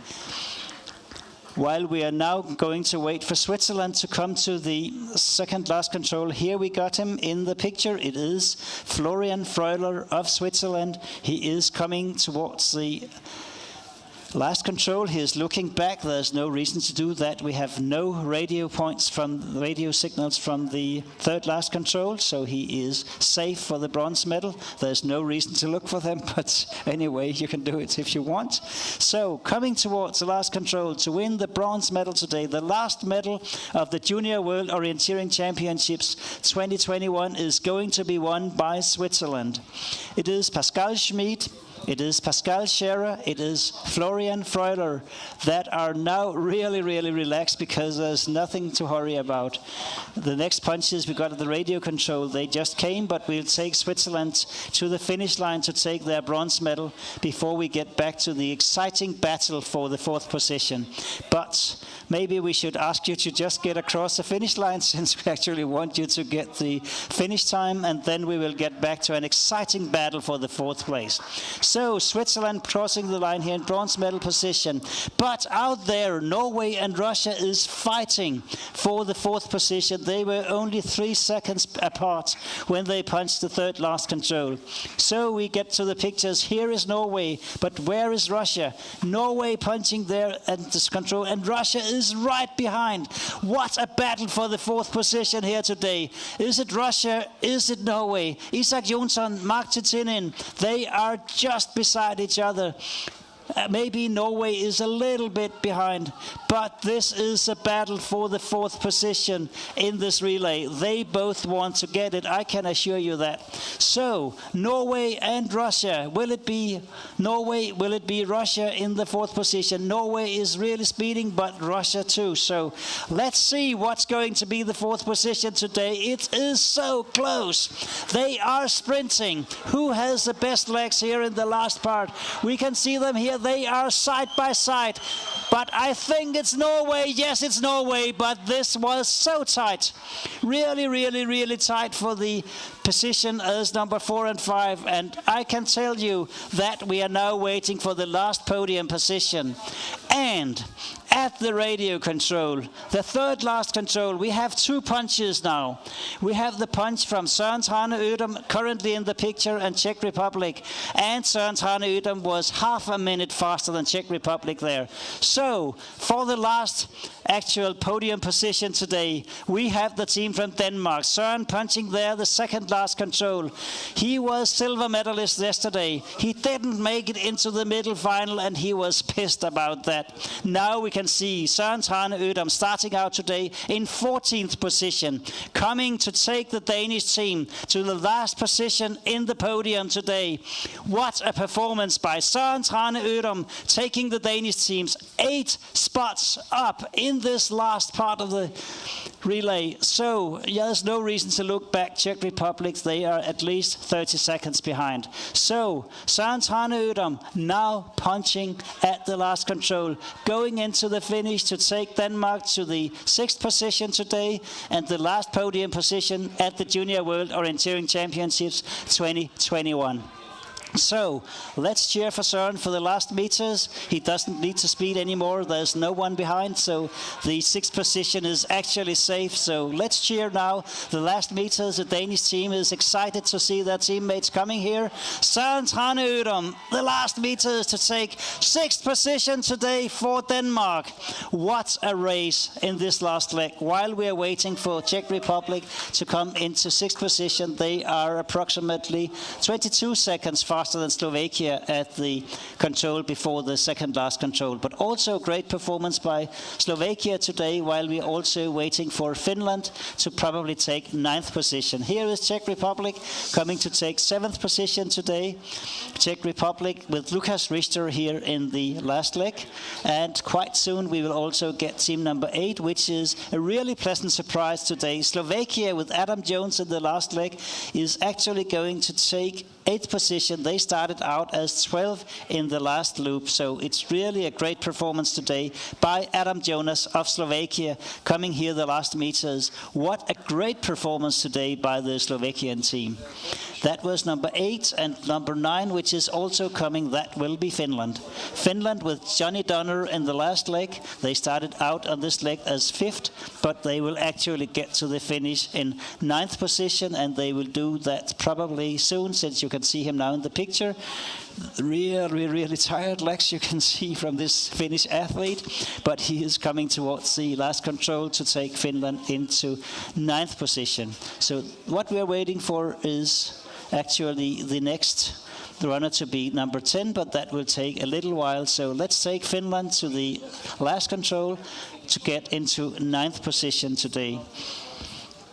The Finnish team that did really well in the first part of this relay were very strong in the first leg, but here is Johnny Donner. He has lost a little bit of time, we can see, but he started out 2 minutes after the leading runner, Axel Elmblad. He is now more than 7 minutes behind, so not the best day for the last leg of Finland today, but it will be a 9th position for Finland. So to get the top 10 full, we need to wait some minutes to find the number 10 today, but what an exciting relay. What do you think about this, Bruno?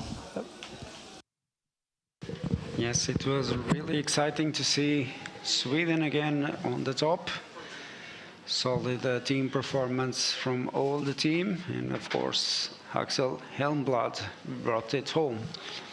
Important for that gap that Viktor Svensk got. Then it was really about execution, and Axel Elmblad did it quite well. Also interesting last leg then for Denmark. It was also really good. But we may not have seen the last fight for a position today, because probably the fight for the 10th position can be quite tough. Here is actually Italy is actually ahead, so maybe it's not going to be so tough, because Sweden was only 10 seconds behind, Spain was 13 seconds behind, and even more teams coming. But probably this is a strong finish by Ilian Angeli of Italy, so he probably is going to take 10th position, but quite a lot of teams are coming now to take positions from 10 and onwards. Yes, indeed, and he really did a good last loop of the course, because at the arena passage he was in 14th position, and right now he's coming into top 10. So really good last loop for Ilian Angeli from Italy. And coming here to close the relay for Italy into top 10 position. Rather strong results, but still possible for Spain, because they are sprinting there. Trying to catch Ilian Angeli. So it's going to be a big battle for the top 10 between Italy and Spain. And it is going to be Spain. It is going to be top 10 for Spain today. Big congratulations for them. And 11th position for Italy. They came out of nowhere. I don't know what happened there, but really Spain did a smashing performance today. I haven't got the statistics here, but I think this must be one of the best positions ever for Spain. So great to see this big nation that they are also now really performing well in a relay of the Junior World Orienteering Championships. While we got the runners from Sweden, Team 2, Switzerland, Team 2, and more athletes. So look at the last leg runner of Spain here, which is Gustav Viren Gonzalez, that was really sprinting in the end. I don't know where he came from. He just came there very suddenly. So what an end for the 10th position today. He definitely had some more diesel in the tank, because it seemed like Ilian just ran out of energy coming up the hill. So a good top 10 for Spain with Gustav Viren Gonzalez. Exciting up until the end, this relay of the 2021 Junior World Orienteering Championships. And we got France 1 into 14th position and France 2 into 16th position. Actually quite a surprise with this tremendous performance we've seen from the French runners in the middle and in the long, that they actually didn't make it any better today. But this is life in international orienteering. It goes up and it goes down. And today it went definitely up for Sweden. So 2 gold medals for Sweden today here in this relay that is ending the Junior World Orienteering Championships of 2021. 2021. So we will now let you rest your ears for a short while we start preparing for the medal ceremony.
So we have the second team of Norway coming towards the finish, but they seem to have maybe a mispunch, I don't know, but anyway, that was the finish of that team. We're waiting for Austria and the second team of Russian Federation also coming to the finish. And we can tell you that the complaint time for the results will start shortly. It's now 13:13, and we plan to have the actual results for the provisional results in the event center and in the team zone displayed at 13:15, and this is 2 minutes from now.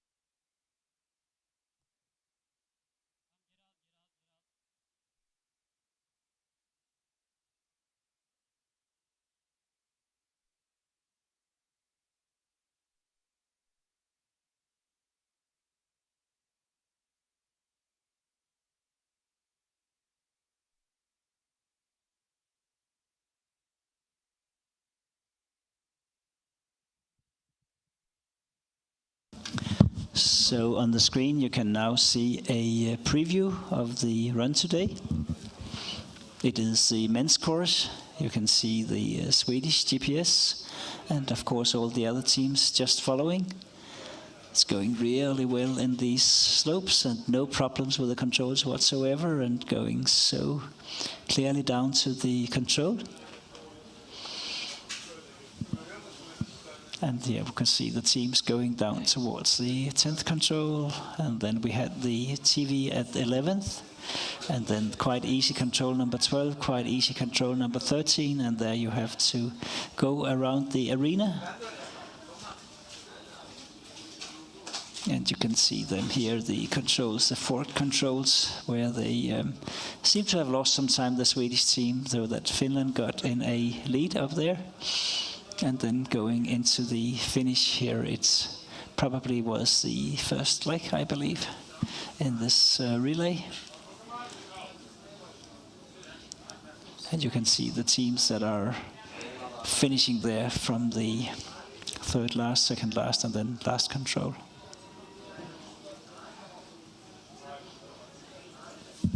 And you can see the team from Latvia. Second team from Latvia, Emils Lantas, coming in the forest to the second last control.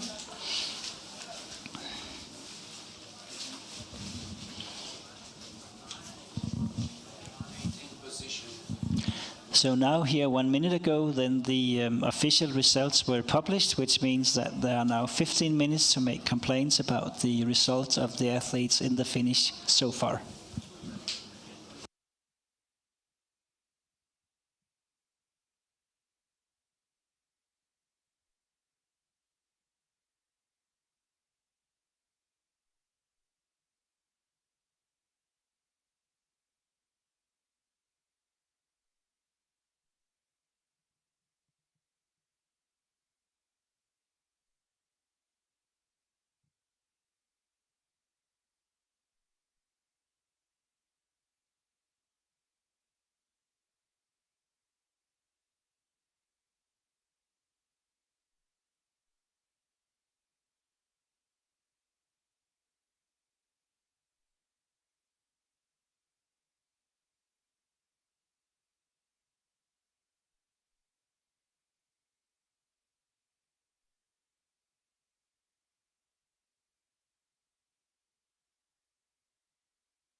Now on the screen we have the replay of the second leg of men's relay race.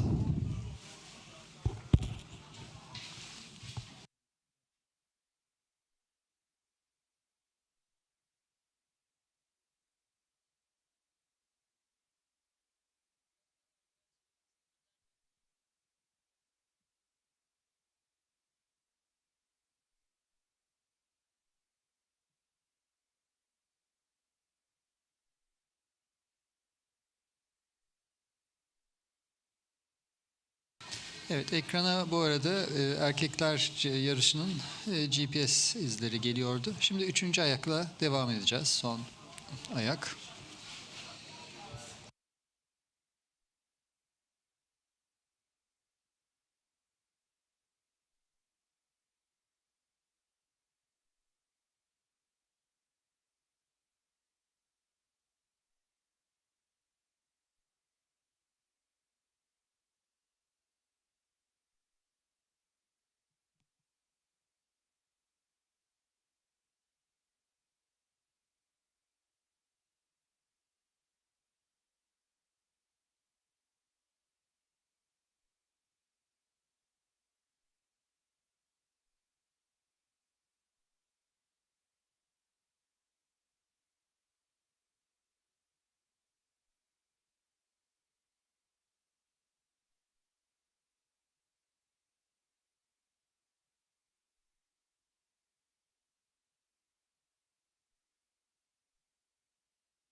Now on the pictures, you can see the replay of the third leg in the men's class, where Sweden was leading all the way from the start.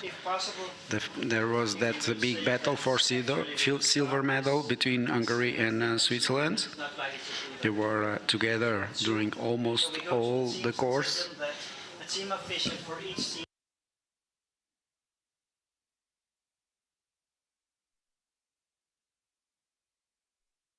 They had the same forking right there, a small gap for Hungary there, but they were mainly running together.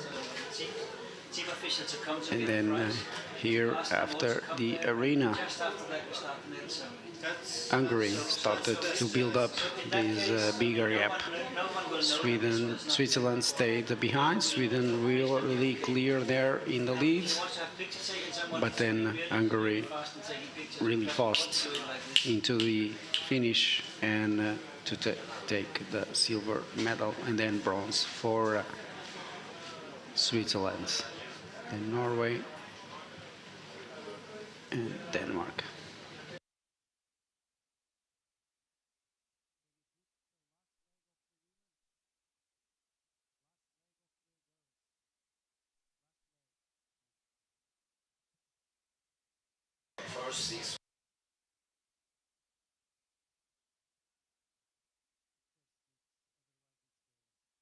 And in a few minutes we will have the replay for the last leg of the women, because that was really different from this one, because Anna Lundberg was in fourth, leaving out to the forest, but she had a clear run today and managed to bring the gold to Sweden. So we will watch it in a few minutes.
So now you see the replay. Hungary in the lead, alone out there, and then Sweden was pulling and closing the gap there. So like I told you, that this forking here, it's a little bit unfair, so Anna was lucky with the forking. So she managed to get on the back of Hungary, and then really safe for entering all the way from Anna Lundberg. Really safe there. She went to the small yellow area before control 9, just to be sure. Then used the pads to control 11. And here this is easy. You use the yellow area, so it's not so difficult orienteering over here. And in this part, the forest is quite open, so you just need to push all the way. And Anna managed to bring the gold to Sweden. This is the 11th gold medal in the women's for Sweden in the jaywalk. So since 1990 we have a jaywalk every year, except for last year, of course, due to the COVID pandemic. And even this year, the jaywalk had to be slightly delayed. But we are really happy that it actually happened, and we are really thankful for the Turkish organizer. They have put so much effort into this race, putting up these wonderful productions with so many cameras, allowing us to bring orienteering from Turkey to all the world and to all of you that are watching the streaming. Now indeed, Turkish now finishing the relay. This is Turkey 1. Ali Aydin now coming into the finish. Position number 30, but again we need to take out all the second team, so it will be much better for him, but a solid race for Ali Aydin from Turkey. He will be round about 29 minutes after the winner Sweden, but good race for Turkey 1 here. Ali Aydin now into the running to conclude his race and the race for Turkey. Let's cheer him up. Big hand of applause for Turkey here, finishing his race.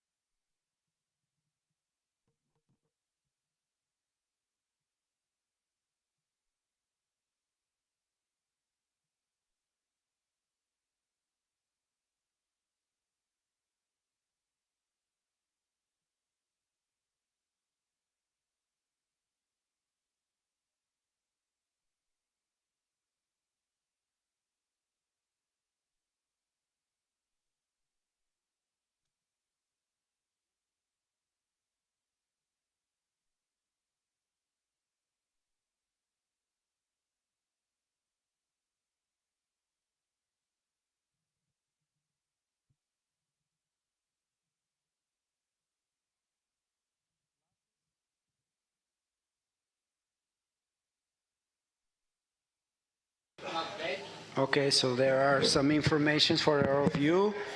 We found some watches, glasses, handbags, and car keys. So this is really important. If you have lost it, we have it at the event office. So we have found lost bag, glasses, watches, and car key. So if you have lost your car key, we have it at the event office.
So since the time is now after 1:30 and the complaint time started at 1:15, then actually now the complaint time for the provisional results are over, and this means that we now have the final results for the first 15 teams in the men's and all the teams in the women's relay, they are now final. So what we are doing now is that we are preparing for the final ceremony.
start the last medal ceremony of the Junior World Orienteering Championships 2021. We start out with the medal ceremony for women relay. Dünya Gençler Orienteering Şampiyonası'nın son gününde son ödül töreni için bayrak yarışı ödül törenini şimdi başlıyor.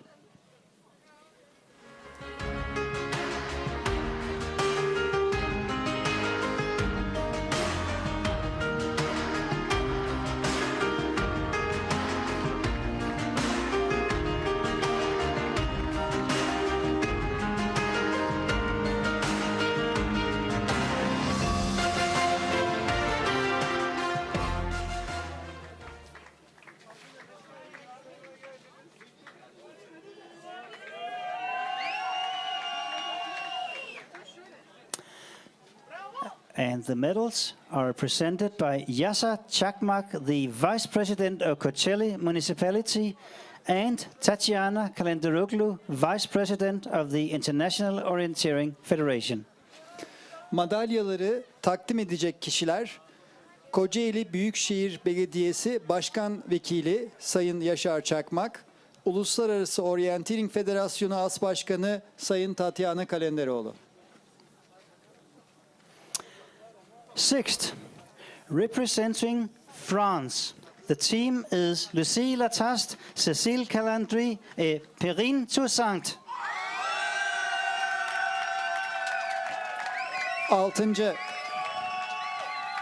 Altıncı takım Fransa. Takım üyeleri Lucie Lacaste, Cécile Calandry ve Perrine Toussaint.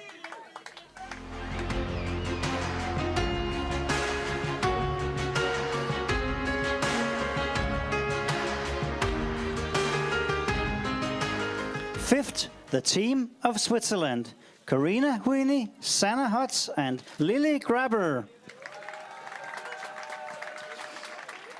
Beşinci İsviçre. Takım üyeleri Lily Graber, Sanna Hotz ve Corina Hüni.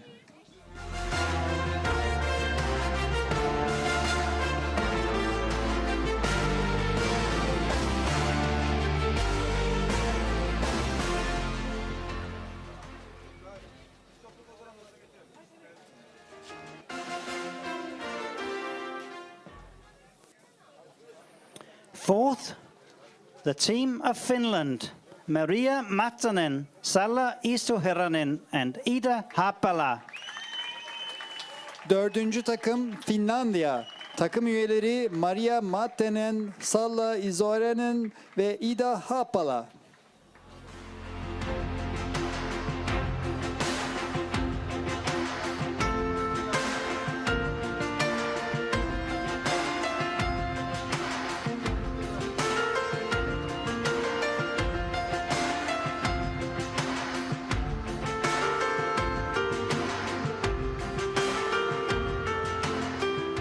Third and bronze medal winners. Representing Czech Republic, Michaela Dietrichova, Lucy Semikova, Marketa Mulikova. Üçüncü ve bronz madalya sahibi Çek Cumhuriyeti adına takım üyeleri Mihaile Dietrichova, Lucy Semikova, Marketa Mulikova.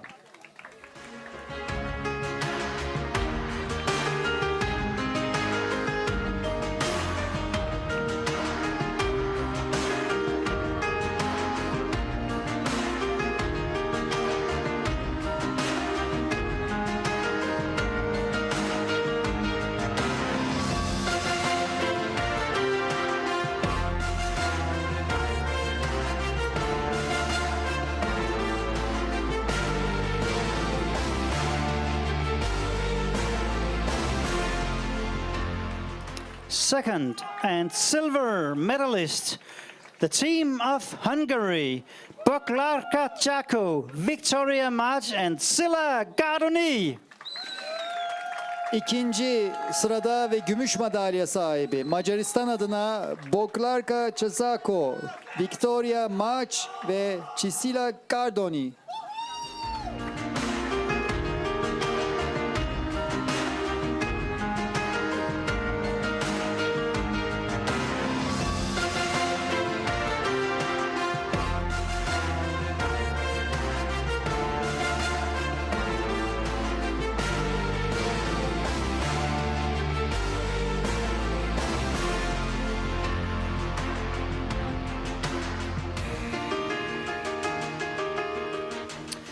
And first, gold medalists and Junior World Orienteering Championships 2021 in women's relay.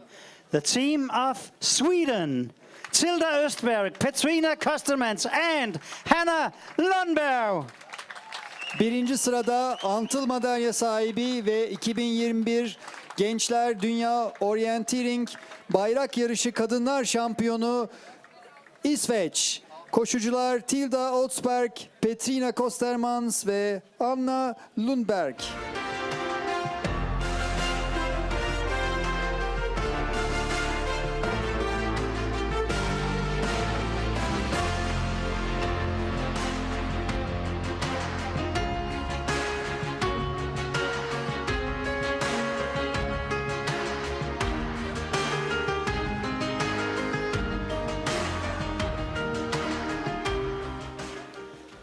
Ladies and gentlemen, please rise for the national anthem of Sweden. Bayanlar, baylar, İsveç Milli Marşı için sizi saygı duruşuna davet ediyorum.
Kocaeli Büyükşehir Belediyesi'nin hediyelerini takdim ediyorlar şu an.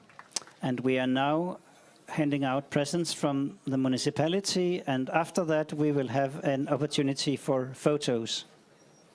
So those of you who want to take photos, please be ready so we can get the photos when we have handed out the presents.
And we say thank you, and you can now step down from the podium.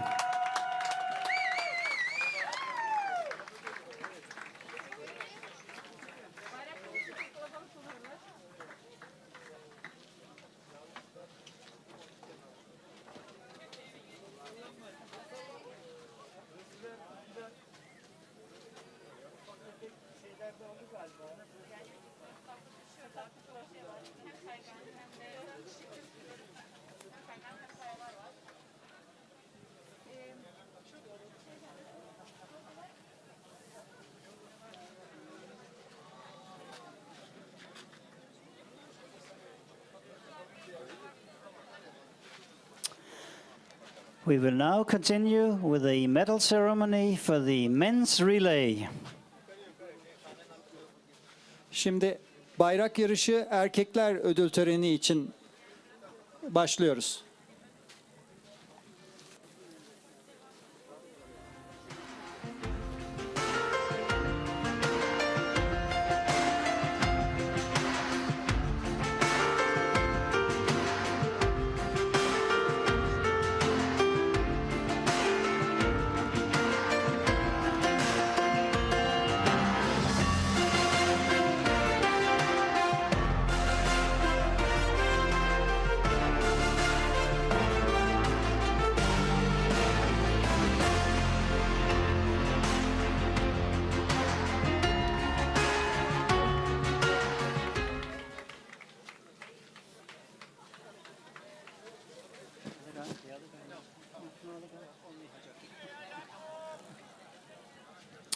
The medals are presented by Hajar Öküz, the president of the Turkish Orienteering Federation. Madalyaları takdim edecek olan kişi Türkiye Orienteering Federasyonu Başkanı Sayın Hajar Öküz. Sixth, the team of Denmark, Linus Agervig Christiansson, Jakob Steinthal, Søren Trane Ødum. 6. sırada Danimarka adına Linus Agervig Christiansson, Jakob Steinhal, Søren Tran Öldüm.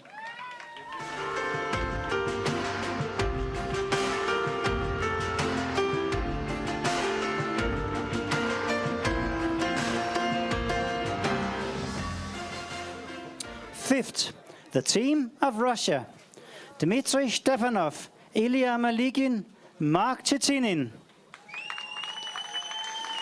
5. sırada Rusya, Dmitry Stepanov, Ilya Maligin, Mark Tutinin.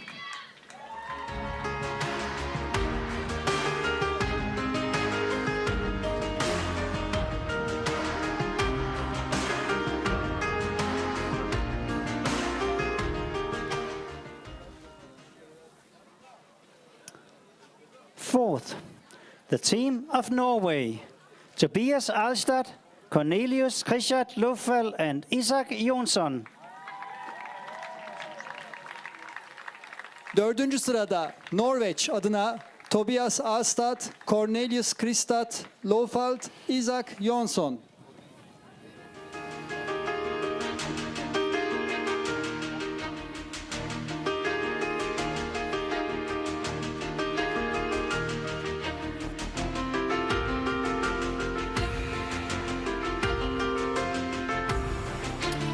Third and bronze medalists, the team of Switzerland, Pascal Schmid, Pascal Scherer, Florian Freuler. 3. sırada ve bronz madalya sahibi İsviçre adına Pascal Schmidt, Pascal Schrerer ve Florian Freuler.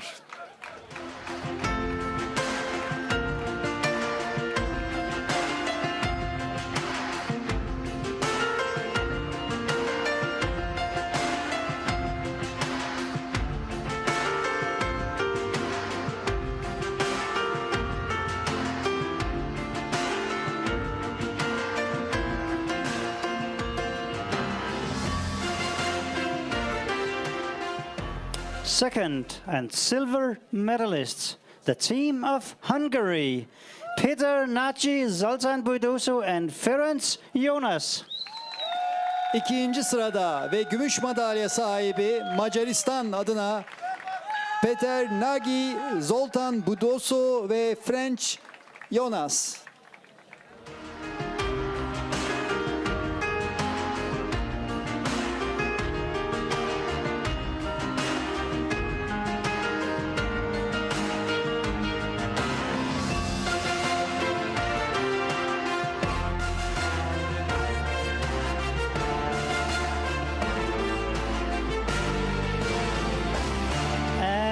First, gold medalists and Junior World Orienteering Champions 2021 in men's relay, the team of Sweden, Noel Brown, Victor Svensk and Axel Elmblad. Birinci sırada altın madalya sahibi ve 2021 Gençler Dünya Orienteering Bayrak Yarışı şampiyonu İsveç adına Noel Brown, Victor Svensk ve Axel Elmblad.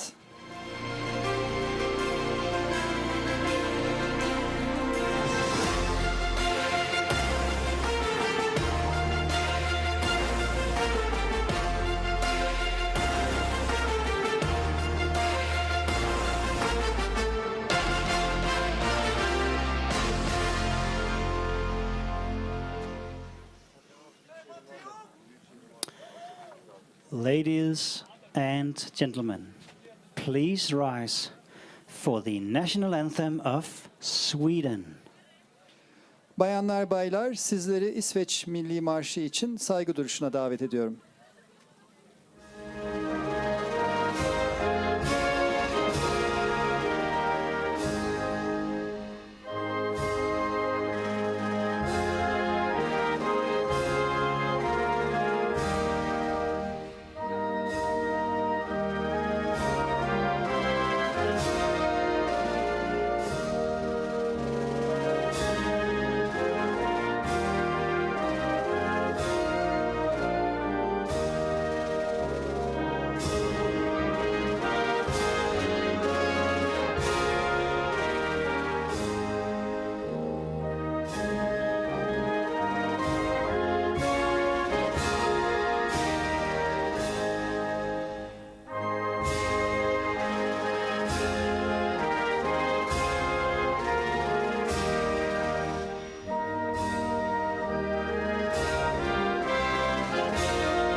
Ve Kocaeli Büyükşehir Belediyesi'nin hediyelerini takdim ediyoruz And sporculara. we now hand out the presents from Kocaeli Municipality.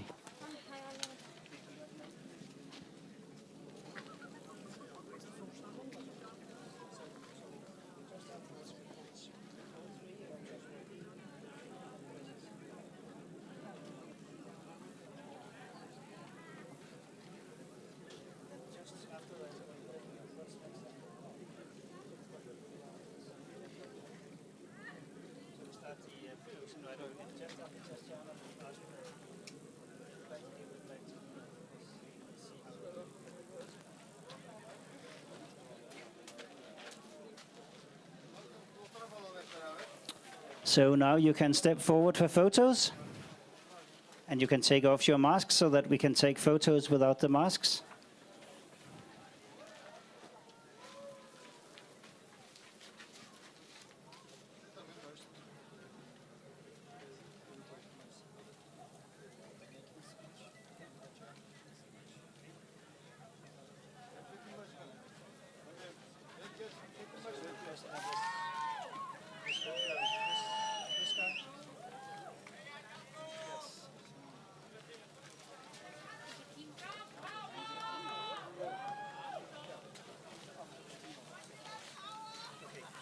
Team official, this guy.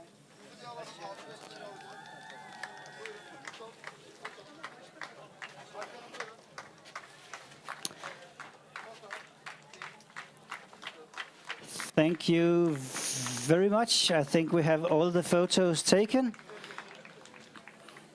So we will now say thank you for the medal ceremony. And we now have another very important item on our agenda, which is the team competition. What team has won the team competition this year? And to get the prize for the winning of the team competition, we would like to invite a representative for the team of Sweden. Gençler Dünya Orienteering Şampiyonası bireysel puanlarla elde edilen takım kupasını 2021 yılında İsveç kazanmıştır. Şimdi bir İsveç takım yetkilisini kupayı almak üzere sahneye davet ediyoruz. And while we get this ready, we can tell you that the Sweden victory was with 268 points. It was 3 points less than Hungary, and the important thing is to have as few points as possible here. So Hungary was second with 271. Switzerland was third with 313. And then we can tell you that in fourth place was Norway, then France, then Finland, then Denmark, then Czech Republic and Russia, and then Italy. So those are the 10 places in the team competition of the Junior World Orienteering Championships 2021. And the trophy is handed over by Tatiana Kalandaroglu, Vice President of the International Orienteering Federation. Ve takım kupası Uluslararası Orienteering Federasyonu As Başkanı Tatiana Kalenderoğlu tarafından İsveç takımı temsilcisine teslim edildi. So I guess for the photos we get a chance for the team of Sweden to be on the podium to get photos taken.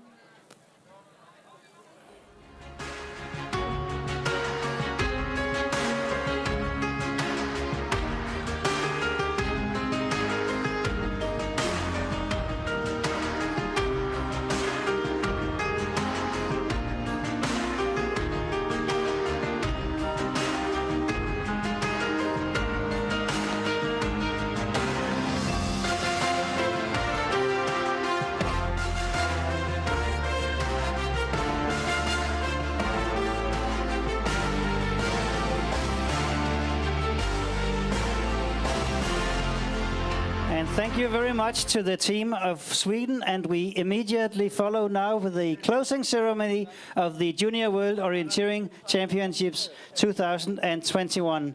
And first on the stage, Yasa Çakmak, the Vice President of Kocaeli Municipality. Ve şimdi kapanış konuşmalarını yapmak üzere Kocaeli Büyükşehir Belediyesi Başkan Vekilimiz Sayın Yaşar Çakmak'ı davet ettik. Çok kıymetli misafirler, Türkiye'de, Kocaeli'de, Gebze'de sizleri ağırlamaktan son derece memnun olduğumuzu ifade ediyorum. Şehrimize tekrar hoş geldiniz, şerefler verdiniz. And Mr. Çakmak welcomes and greets all again. Dünyanın 30 ülkesinden 270 sporcunun, 350 spor adamının pandemiye uygun bir spor dalında bu bölgede Kocaeli'de yarış yapması ve bir haftayı aşkın bir süredir bu eğlenceli yarışın devam etmesi ve bugün son günde bütün yüzlerin gülümsüyor olması bizler için son derece büyük bir mutluluk. We are happy to host 30 nationalities and almost 300 athletes all around the world, and we are happy to see all faces smile in the last day of the race. Pandeminin de ruhuna uygun olan bu güzel sporu hem şehrimizde hem ülkemizde hem de dünyanın dört bir yanında gençlere ve her yaştan insana tanıtmak için son derece güzel bir etkinlik oldu. Uzaktan yakından gelip bu güzelliğe katkı sunan herkese yürekten teşekkür ediyorum. We thank all coming to Turkey in this COVID time and participating in this event. Başarılı ödül alan kardeşlerimi tebrik ediyorum. I congratulate all the athletes who were on the podium. Turnuvaya katılan bütün herkese, bütün kardeşlerimize teşekkür ediyorum. Yine tekrar bekliyoruz. And safe travel back home for all the athletes and teams in the competition. Hepinize saygılar sunuyorum. Regards and greetings. And we çok teşekkür ederiz Sayın Başkanım. And now we have a short closing speech from the president of Turkish Orienteering Federation, Hacer Akyüz. Türkiye Orienteering Federasyonu Başkanı Sayın Hacer Akyüz de bir kısa kapanış konuşması yapacaklar. Ben konuşmama teşekkür ederek başlamak istiyorum. I'd like to thank my speech with a thanks. İlk kez yaptığımız bir organizasyonda, Gençler Dünya Şampiyonası'nda bizleri yalnız bırakmadığınız için siz sporcularımıza, ülkelerimize, temsilcilerimize buraya gelip yalnız bırakmadığınız için teşekkür etmek istiyorum. En büyük alkış sizin için. I thank all the teams all over the world joining us in this COVID area.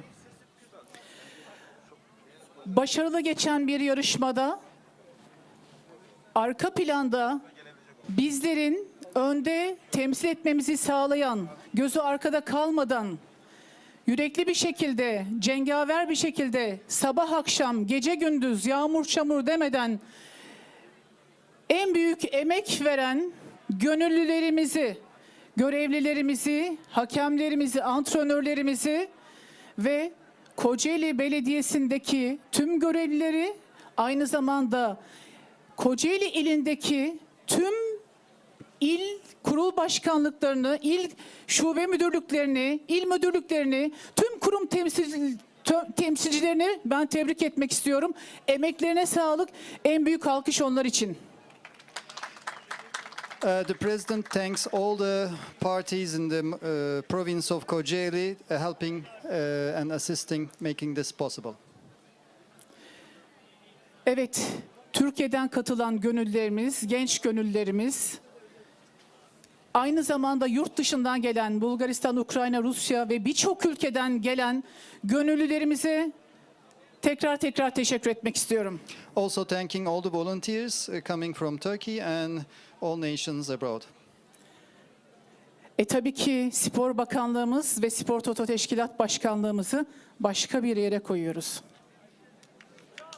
And also the Ministry of Sports of Turkey. Maddi manevi desteklerini esirgemeyen en büyük sponsorumuz Kocaeli Büyükşehir Belediye Başkanlığı ve ekiplerine ayrıca teşekkürü bir borç biliyorum. En büyük alkış onlar için. Also thanking the main sponsor Kocaeli Big City Municipality. Evet, Renomais yetkililerine, harita çiziminde destek olan Kalkınma Ajansı yetkililerine, valiliğimize tekrar teşekkürü borç biliyoruz. Thanking all the sponsors including Renomais, the Kalkınma Ajansı and other parties. Gebze Teknik Üniversitesi, Spor Aydent yetkilileri ve destekleri, sponsorlukları The Gebze ve hepsine Technical teşekkür University ediyoruz. and Sport Ident Company.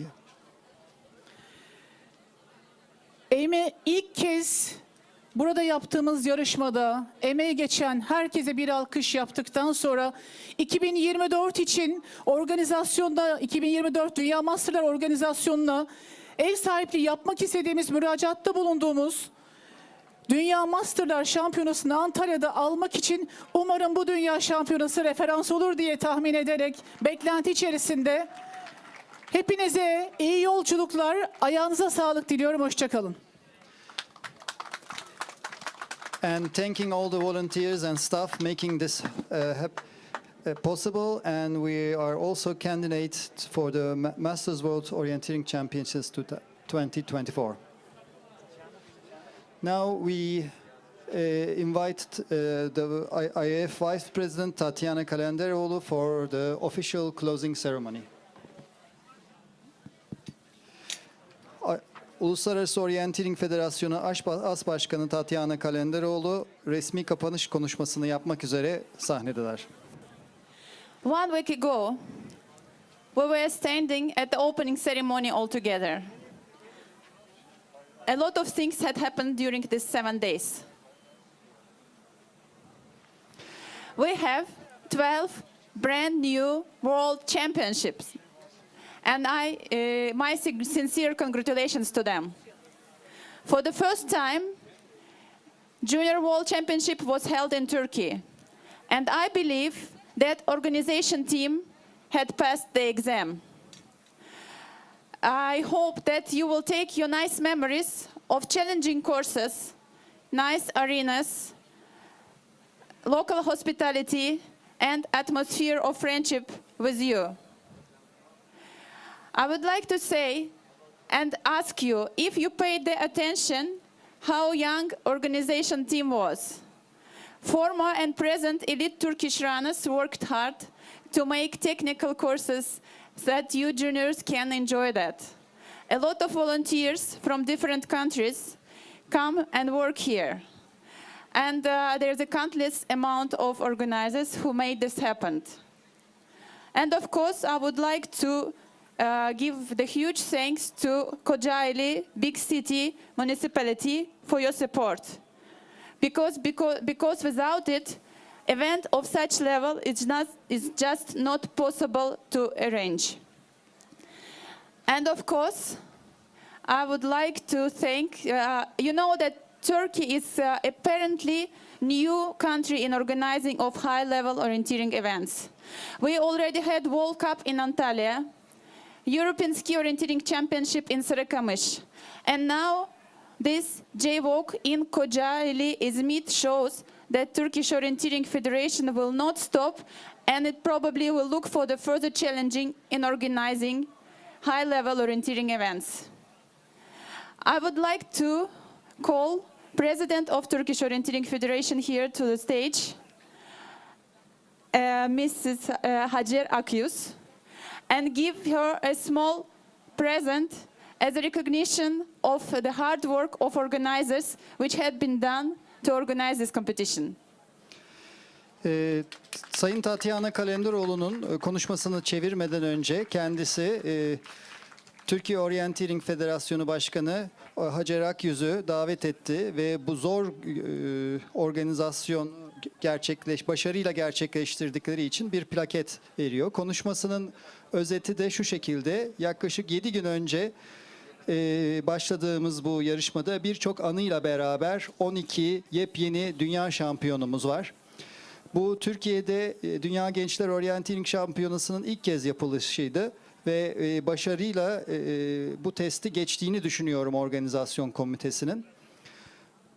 Umarım hepiniz evinize güzel parkurlar, güzel alanlar, genelde güzel hava, misafirperverlik ve iyi tecrübelerle döneceksiniz.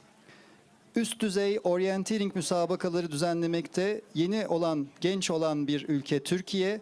Ama Türkiye Orienteering Federasyonu hızla büyüyor ve güçlü organizasyonlar yapıyor. 2003'te Dünya Kupası, 2019'da Dünya Kayaklı Orienteering Kupası ve şimdi de Dünya Orienteering Şampiyonası Gebze Kocaeli'nde yapıldı.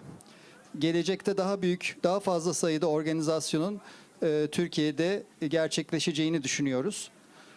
Bu organizasyonda Kocaeli Büyükşehir Belediyesi'nin emekleri de görülüyordu, katkıları da. Onlara da IOF adına çok teşekkür ediyoruz ve tekrar ilk başta söylediğim Sayın Hacer Akyüz'e teşekkür plaketi takdim ettiler. Şimdi de Hacer Hanım, IOF As Başkanı Tatyana Hanım'a bir plaket takdim ediyor. And President of Turkish Orienteering Federation hands out a trophy for the name of IOF to the Vice President Tatyana Kalenderoğlu.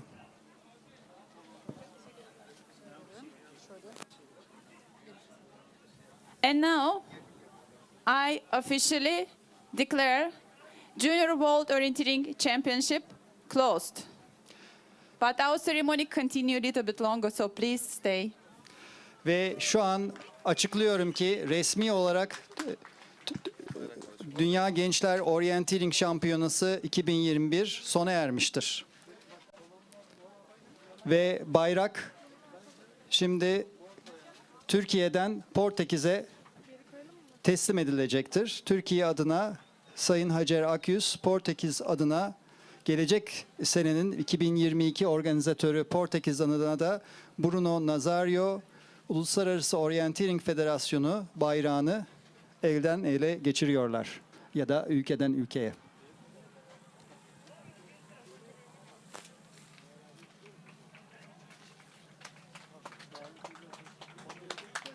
So 2022 Junior World Orienteering Championship will be held in Portugal, and the Turkish Orienteering Federation President is handing out the IAF flag to Bruno Nazario, one of the organizers of the next year's event. So hope to see most of you in Portugal next year. And now it is time for the coach race. And after the coaches have run their race, they are welcome to come by here at the stage to get a small present. So now we will start the coach race, which is in the area where you hand out the actual maps. So please go ahead, and thank you everyone for coming here, and have a safe trip home.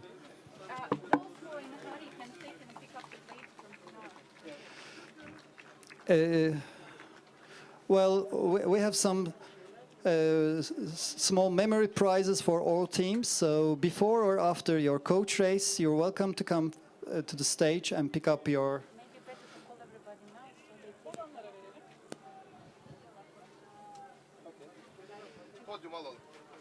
all teams present at the arena. You're invited to the stage. Team leaders at the arena.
Çantasını altta ikiye kıvırın.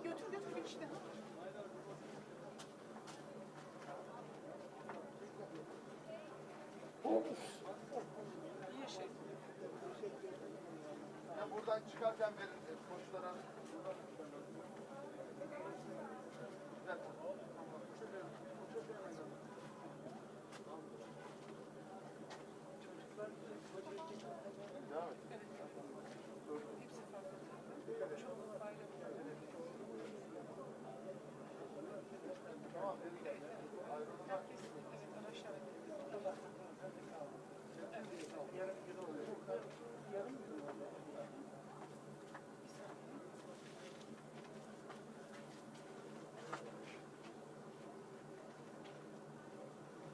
Üstünde pusula da mı var onun? Caner nerede? Caner toplantıya kaçtı. Ne toplantısı? Yani işle alakalı başka bir şey var. Şu anda neden çok az burada antrenör var? Özellikle gençler dünya şampiyonasından sonra onların antrenörleri, onlar da genç, çok 40 altında. Koşmaya gidiyoruz. Başka var mı koşu? Alacaklar ve onlar koşacaklar. Tamam buradalar zaten. Dönüşte gidip alacaklar. Özgür hocam. Tamam yeterli. Evet. Tamam bu kadar. Böyle başkanlarına kalmak ister misiniz? Hep beraber. Şöyle. Devam edeceğiz plaketler başkanımızdan. Bu kadar. Şimdi koşmaya gittikleri için koşudan sonra olacak. Tamam. Tamam. En son bir daha ne kadar süre bu? Değişken yerlerden de tören olmaz. Evet. Yani bu resmi bir şey yok. Tamam.